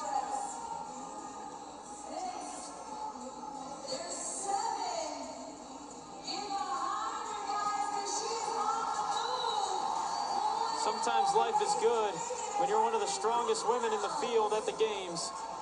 Brooke Wells is making quick work of that 95-pound bar. And this is more of what we'd like to see or are expecting to see from Brooke Wells. Her first 2 days solid of competition, you know, nothing was really clicking for her. I won't say that she was doing bad or didn't play to her strengths, but sometimes things don't click. She's had a pretty decent day today. And what you need when you're having kind of a slump is you're going to need that home run hit to kind of get you back into play. She's had a pretty decent day to move her back in. This should help give her some momentum going into the final day tomorrow. Wells has spent plenty of time this weekend in the opening heat of athletes in the bottom 10 in the point standings. But as she comes into this event, she's moved herself all the way back up to 23rd and is threatening to move into the top half of the point standings going into the final day. She's well below the pace that she needs to be at to get underneath that 10-minute time, as she's just eclipsed the 7-minute mark.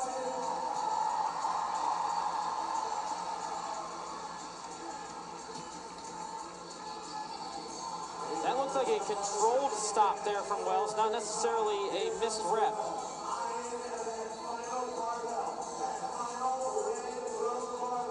She closes out, and that's a second break that she's taking in this round of 35 double unders.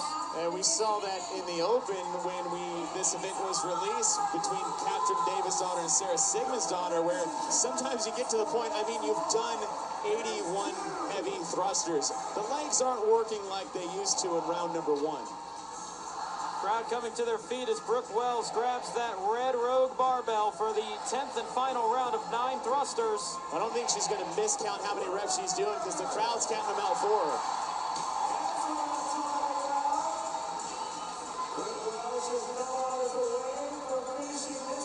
Third appearance at the games, and she's just 22 years old. We spoke a bit ago about Madeline Sturt having a bright future.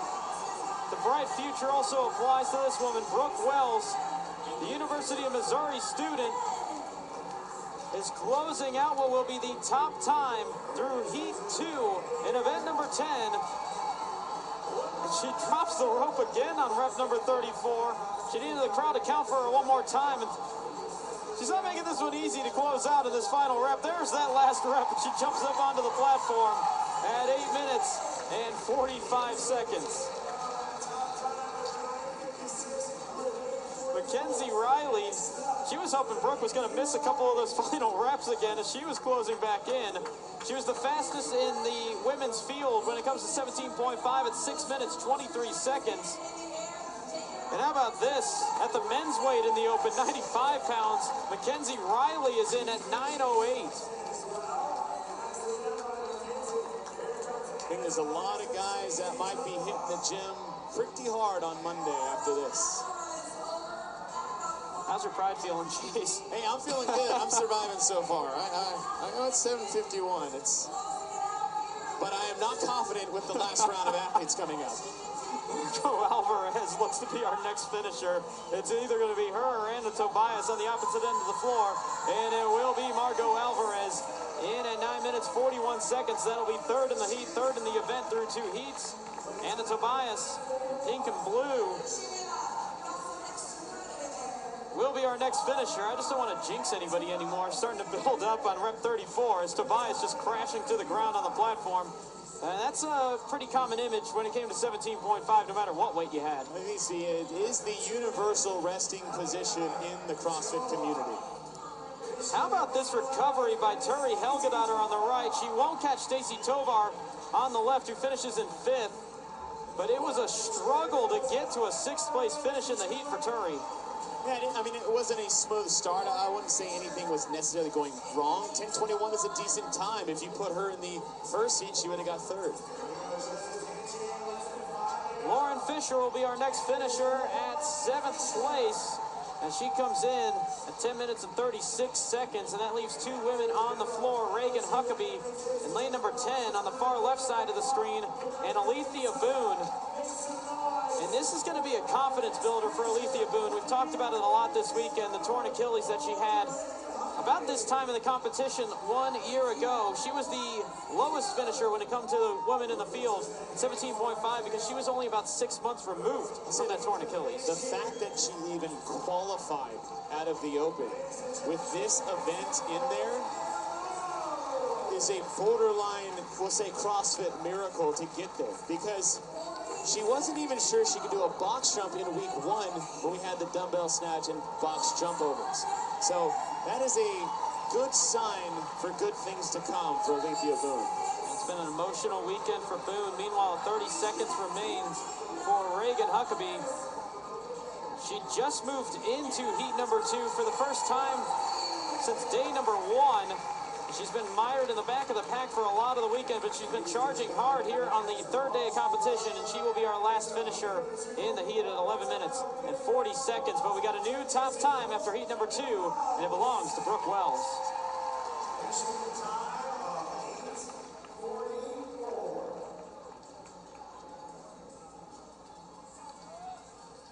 Wells, 8 minutes, 44.35 seconds, 24 seconds quicker than Mackenzie Riley. Margot Alvarez, 3rd in the heat, 3rd in the event, but what a performance from Brooke Wells. Out of the gates and from the start, it was between her and Mackenzie Riley. And what I really like to hear is that the entire crowd got on their feet and counted out every single rep of her thrusters there at the end.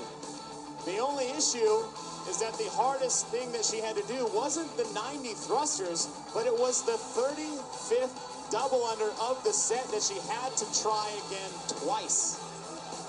The first 349 weren't an issue. That 350th was a tough one for Wells, but she leads the way with 2 heats remaining. Heat 3 is next.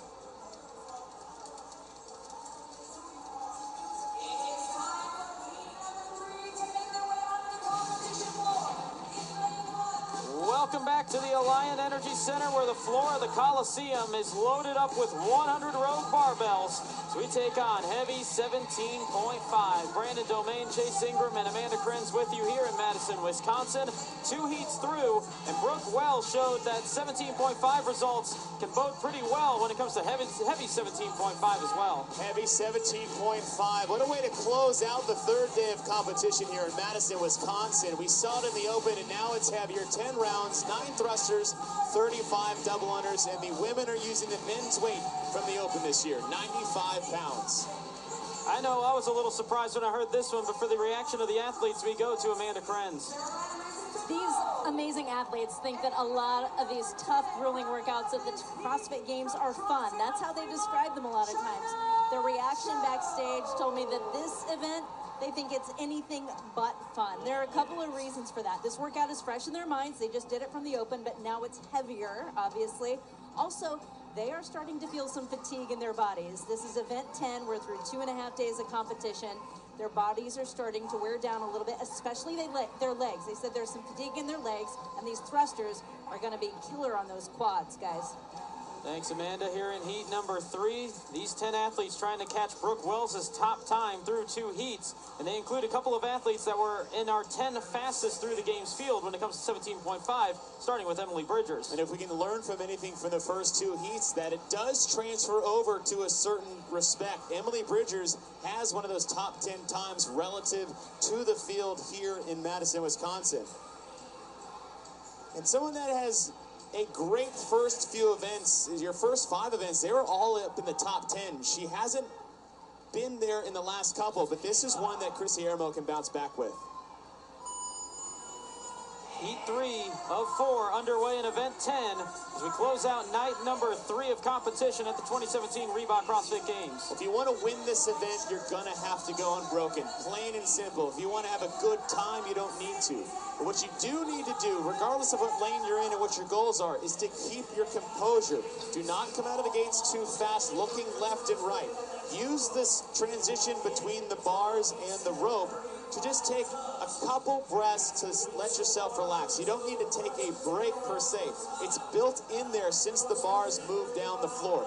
Just adapt to the way this event is set up and use that for your rest. It's a near virtual tie for the lead after round number 1 between Emily Bridgers in black and blue and Carrie Pierce in the blue tank top. You'll notice on top of the screen, Emily Bridgers, her name is highlighted in blue as she was the first one to reach round number 2. So she is the leader. Everybody else will be marked in red. That count will show how many rounds they have completed, or if you see a minus sign, how many rounds they are behind the lead.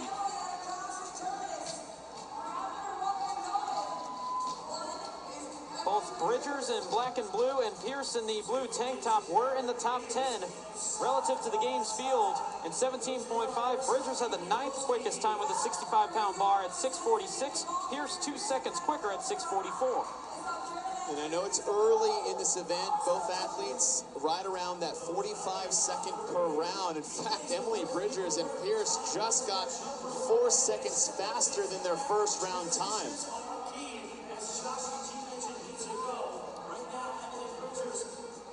So while Bridgers and Pierce lead the way, their closest rival will be Carol Ann Reason-Thibault in lane number 9. And if somebody's going to be able to suffer in this event, it's going to be somebody with a boxing background. Well, part of that, too, is I just like how comfortable she looks on the bar. Very smooth. She doesn't really have any jerky motion trying to get the bar overhead. That is the type of thruster you want, especially when you up the weight a bit now that they're using 95 pounds. Stay smooth, take a good breath at the top, just rest for a half a second, go back down easy. Reason-Thibault in 3rd as we have 8 athletes working on the double unders in round number 3. 2 athletes already into round number 4, and here they are. Emily Bridgers on the left, Carrie Pierce on the right. We're talking about how smooth Reason Tebow was. Carrie Pierce on her right. We were kind of jammed the bar up in front of her. It's not necessarily a bad technique, it's just different. And you have that pop and that jolt. And you're talking about 90 repetitions. We'll have to see how that plays out as this workout continues. Pierce getting to the double unders about a second and a half quicker than Emily Bridgers in round number 4. Still very early as we're at the 3-minute mark in this 12-minute time cap event. We see this a lot with events that have multiple rounds, 5 or more, where you've got 10 total. When you want to see how these athletes are going to fare towards the end, it's not necessarily the first half unless they come out too fast. Once you get past the halfway point of 5, that round 6 and 7 starts to tell a different story.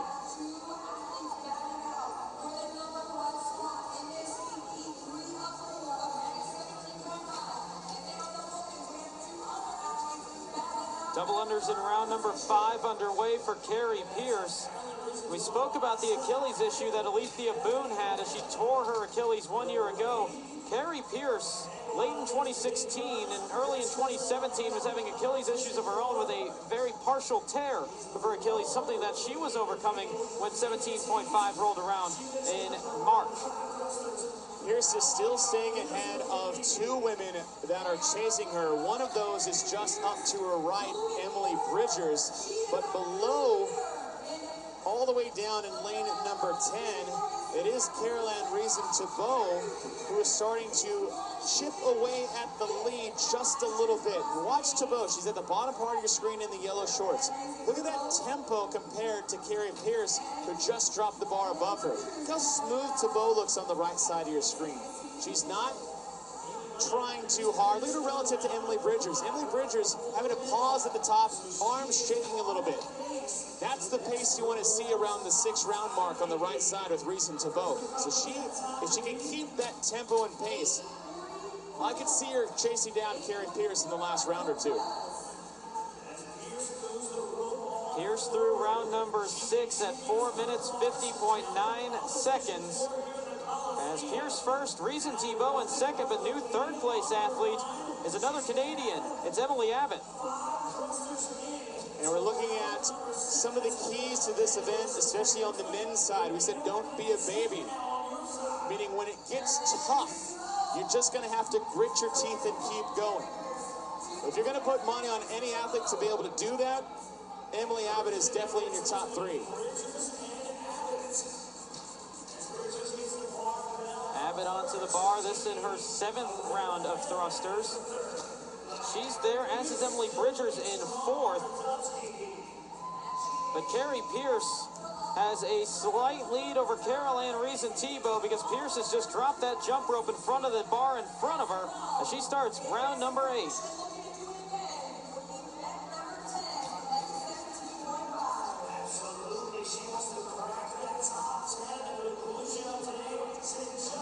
Still does not look like a comfortable pace for Carrie Pierce, but it's still working. And she has a 15-second lead over Caroline Reason Tebow, getting to round number 8. And it looks a little awkward, but it's working for Pierce thus far. Hey, she's hanging on, and we said towards the last couple of rounds, you're going to have to grit, you're going to have to grind. What I'd like to see from Tebow is almost if you could yell to her, is like, you look fine. I know it doesn't feel good, but it looks good.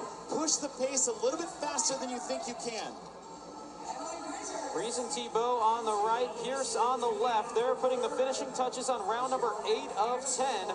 Trying to catch Brooke Wells' time of 8 minutes 44.35 seconds, which is about 2 minutes away and very much in striking distance of Carrie Pierce. And Chase, your pride might be hanging intact for a little bit longer, as that's about a minute away your time in the open at 7 minutes 51 seconds. I have been holding my breath since they got to the round of 8. To be fair, I did not ask for anybody to know what my time was here at the Open, but 17:51, I think I can go. I'm holding my collective breath in this last one. I'm cheering for you, but I'm cheering for you to go 7:52. For everybody else in the world, if you want to feel a little bit better, I wouldn't even have come close to catching the time cap in this event in the Open. So feel better if you're watching some of these times go by. As Pierce starting the double unders in round number 9. Still holding off Caroline Reason-Tebow, but that interval is getting closer and closer as Reason-Tebow has been about 4 seconds faster every round in the past couple of rounds. Now finishing there, I like the way she got right onto the bar. She was a minute behind the pace set by Brooke Wells. Oddly enough, it's not the boxer Caroline Reason-Tebow, but Carrie Pierce that just continues to punch that bar towards the ceiling. It's been working, and she's led this since the very beginning. And one thing we know is that it's about getting the work done. It doesn't have to be a beauty contest. I know she's been struggling, or it looks like she has been for the last couple of rounds, but she never gave up or gave in. This is the type of grind you want to see from athletes in the last 2 rounds. 1 year ago, Carrie Pierce, the 5th place finisher at the game, she was the fittest woman in America.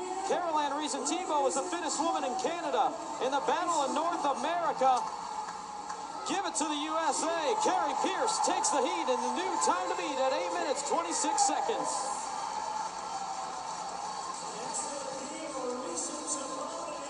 Caroline Reason-Tebow, second in the heat, second in the event. She's in at 8 minutes, 37 seconds.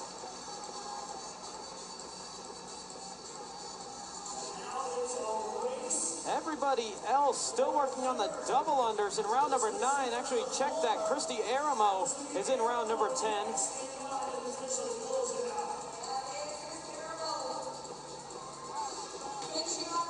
Those are some strong-looking thrusters for the final round. The only thing I like about Aramo is that she's always very consistent with her technique across the board. She doesn't sacrifice that just to go fast. I mean, this is one of those events that you really want to have that, especially in the beginning rounds when you're talking about the first 5. Going a little bit slower at the pace, but cleaner reps will actually save you time towards the end of this event.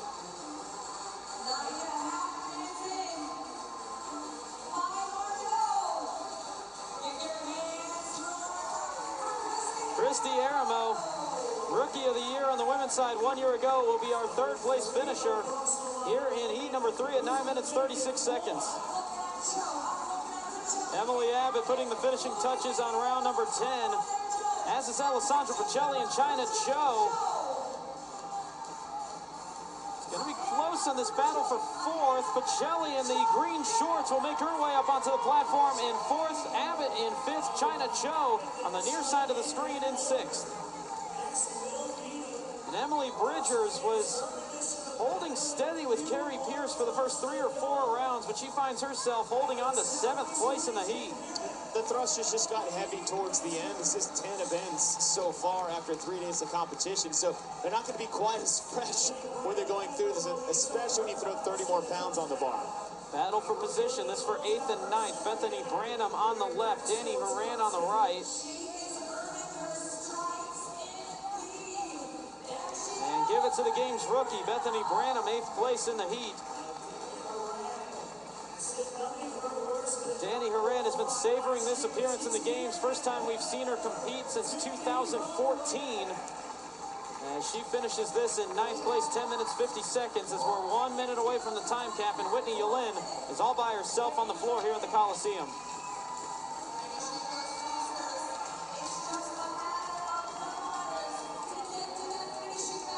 Yulin, of those that were healthy getting to the open, at the slowest time of those here in the games field when it came to 17.5 at 8 minutes and 30 seconds.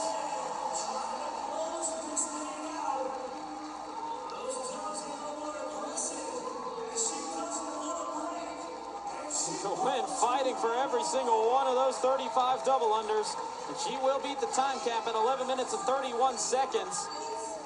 And Carrie Pierce in the open in 17.5 at a time of 6:44, only about a minute 40 seconds slower when you add 30 pounds to the bar. Here's the last round time check for you, 49.70 seconds. That is one of the fastest 10th round times we've seen. That's one of the fastest first round times we've seen. So Carrie Pierce, even with a mess up on her double unders at the end, finished strong, got her a first place finish in this heat at 8:26. And it's 11 seconds quicker than Caroline Reason-Tebow, and second Christy Aramo rounds out the top 3 here in heat number 3 with our top 10 women taking the floor next.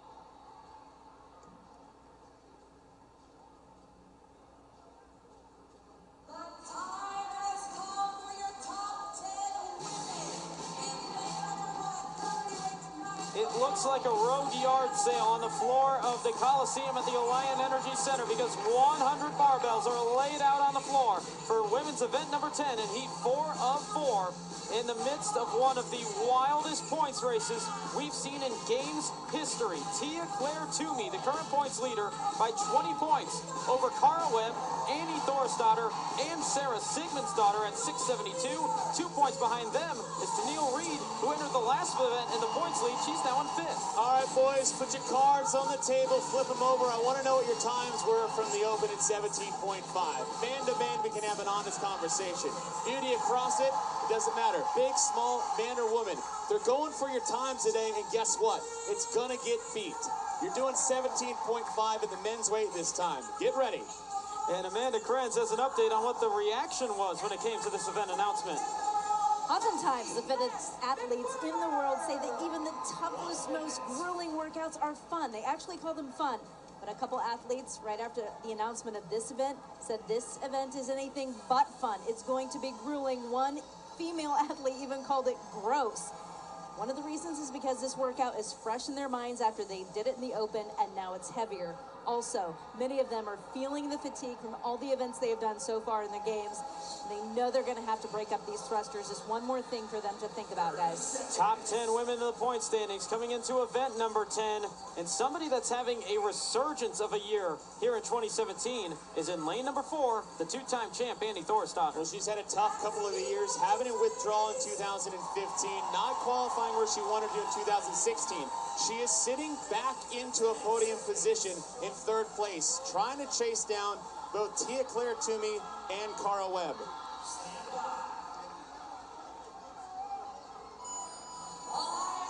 Away we go to close out Saturday night in Madison, Wisconsin. Event number 10 underway. You want to win? Then don't put the bar down unless you've done 9 reps. Unbroken is the key for both the thrusters and the double unders. But at the same time, we didn't say you had to sprint. You just need to be consistent. So keep your composure. The only time you're going to be able to rest is when you have to step forward to the next bar. As this close points race plays out here in heat 4 of 4 in event 10, to close out the 3rd of 4 days of competition, you can note that Tia Claire Toomey, your points leader, will be in those red shorts in the middle of the screen, and she leads the way after round number 1. Somebody that's yet to be on the podium, unlike Tia Claire Toomey, is fellow countrywoman, also from Australia, Cara Webb.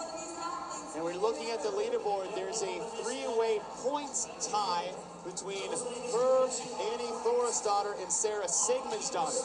Cara Webb is one of those athletes that has the strength and stamina to fare well in an event like this. One lane over to the left side in yellow and red is Tia Claire Toomey, who's in the points lead and has held that position for much of the weekend. Well, she started off very strong, pulling well ahead of the field, got reeled back in by the end of the day and earlier this morning. She has moved back ahead into that 20-point buffer between her and Sarah Sigmundsdottir. If the last 2 years was rough for Tia Toomey, second, it's been equally rough for Sarah Sigmundsdottir, 3rd and 3rd in the last 2 years. It is not over by a long shot because we know that 20 points can be swallowed up between a 1st and 7th place position on the leaderboard. Every woman in the field has the opportunity to put themselves in between them and the leader. How much can the points race change in one event? Going into event number 9, Tennille Reed was the points leader. Into event number 10, she's in 5th. She's in 5th, but not by much. She's only 2 points behind that 3-way points tie between Sigmundsdottir, Webb, and Thorisdottir. It's a slight lead for Cara Webb in terms of those in the points race. Kristen Holta is a little bit outside of that points race. She's in the lead mix as well. Holta's name highlighted in blue as the leader getting to round number 4. That number that you see next to their name, that indicates how many rounds they've completed. Now, we said before that 17.5 when they were using 65 pounds is an indication of how well you think they'll do. But it doesn't matter necessarily on paper. It matters what happens on the competition floor. When you add a little bit of weight, that helps some of those stronger athletes in the field because it's going to slow down the sprinters out there in the front. We've seen a isolation, and those that do well in 17.5 and those that do well in heavy 17.5. Holta, the second fastest among the women in the field in 17.5. She leads the way here in this heat. Katrin Davidsdottir, it's an unfamiliar position for her in the past couple of years. She finds herself in 6th in the point standings, but more importantly, 84 points behind Tia Toomey for the lead. And it's not the standings that's really the unfamiliar territory, but like you said, it's the point spread. We still have a lot of workouts left to go this weekend. This is only the 3rd day. We have one more coming. Davidsdottir holding the 3rd position in pink and black in lane number 8. Meanwhile, it's Cara Webb and Tia Claire Toomey leading the way, both on the left split screen. Webb in yellow and pink, Toomey in yellow and red.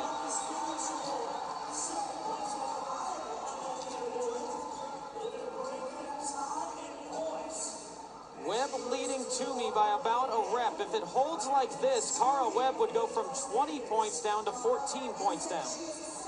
And when you're talking about not trying to bite up more than you can chew too soon, when you want to claw yourself back up to the leaderboard, especially towards the later end of the weekend, the one-place victories will add up to the end. Keep chipping away if you're Cara Webb.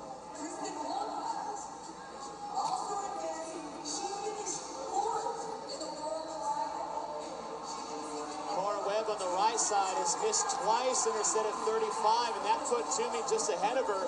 What we haven't said too much is that you have Katrin Davidsdottir and Sarah Sigmundsdottir to her left. Holta's in the mix just as well. Davidsdottir won the head-to-head battle when this event was released here in Madison, Wisconsin, over Sarah Sigmundsdottir. And what it was her consistency across the board from round 1 to round 10. Those missteps will add up at the end. Webb and Toomey continuing to have a virtual tie as they move into the double unders in round number 7. Meanwhile, somebody that's falling behind in this one is Annie Thorisdottir, the 2011 and 2012 Games champion, currently sitting in 8th in the heat. Thorisdottir done with her round of 6 and moving to 7, but she is behind the pace. That Curley sitting in 8th in this heat. Only women on round number 8 are Webb and Toomey. Make that now 3 as Kristen Holta joins them. Katrin Davidsdottir there as well. Webb doing a little bit of a pause at the top, maybe try to sneak an extra breath in when you can. Toomey regains the lead by just a rep or 2 on the double unders as they go to the 8th set of 35. While Toomey has finished 2nd at the Games the past 2 years, you could argue that Cara Webb may be the best CrossFitter, especially in the open era, to never step on the podium. There's been a couple of years where she's been a huge threat to win the title, but something just always happens to come up. In 4 of the last 5 events here, she's had a 1st place finish or a 2nd place finish. She wants that podium spot, and she wants the top step of it as well.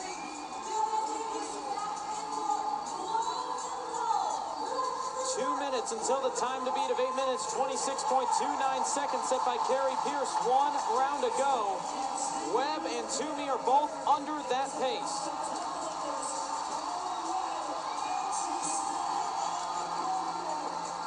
Cara Webb moving up ahead of Tia Claire Toomey in the center lane. Toomey just above her in the red shorts. Webb had some missteps on the double unders previously. She needs to make sure she doesn't let the moment make her push faster than a pace that she's comfortable with.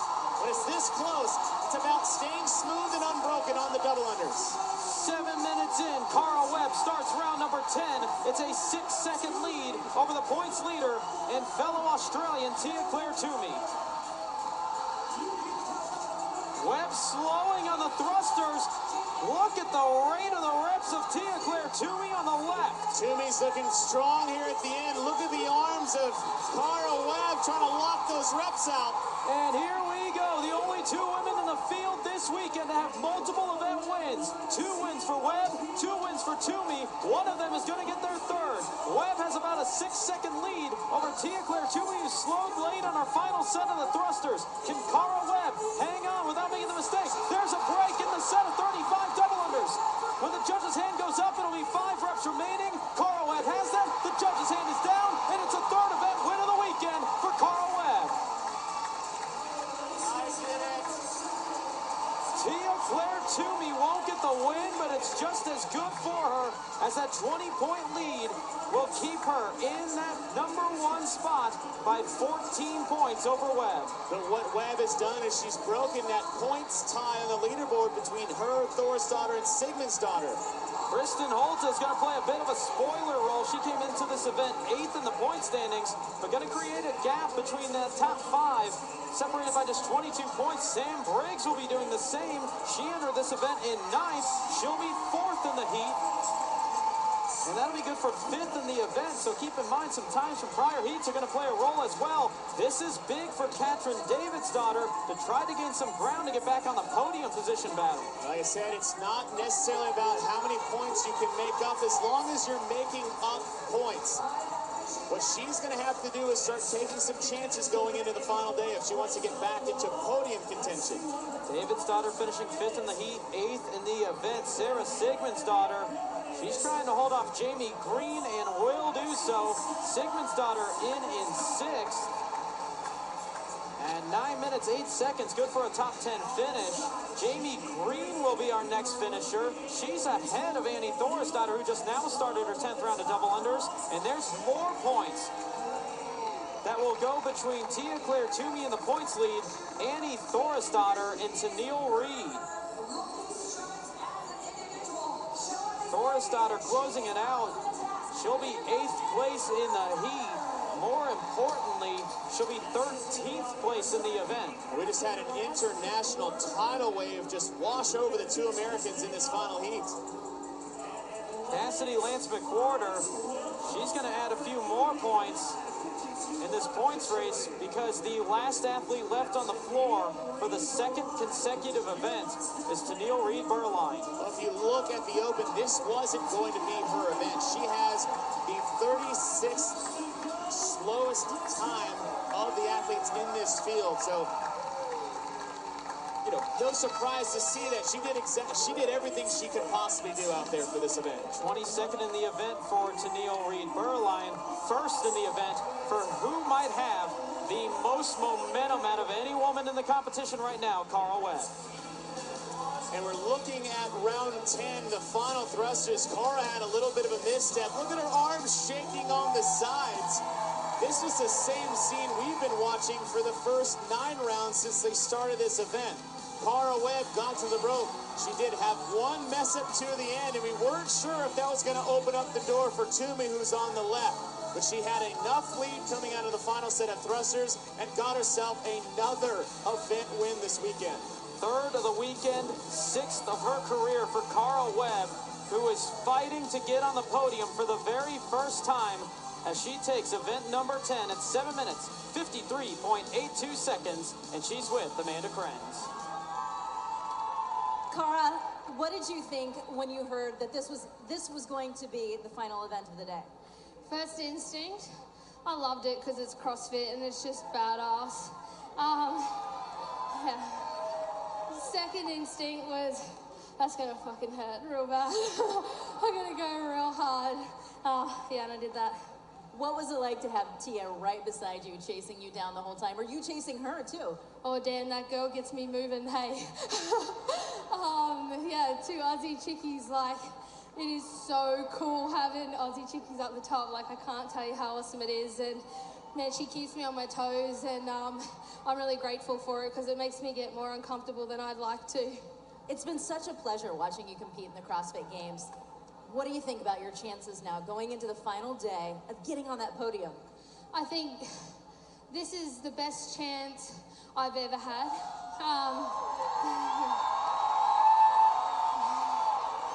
Obviously, it's been a massive goal of mine.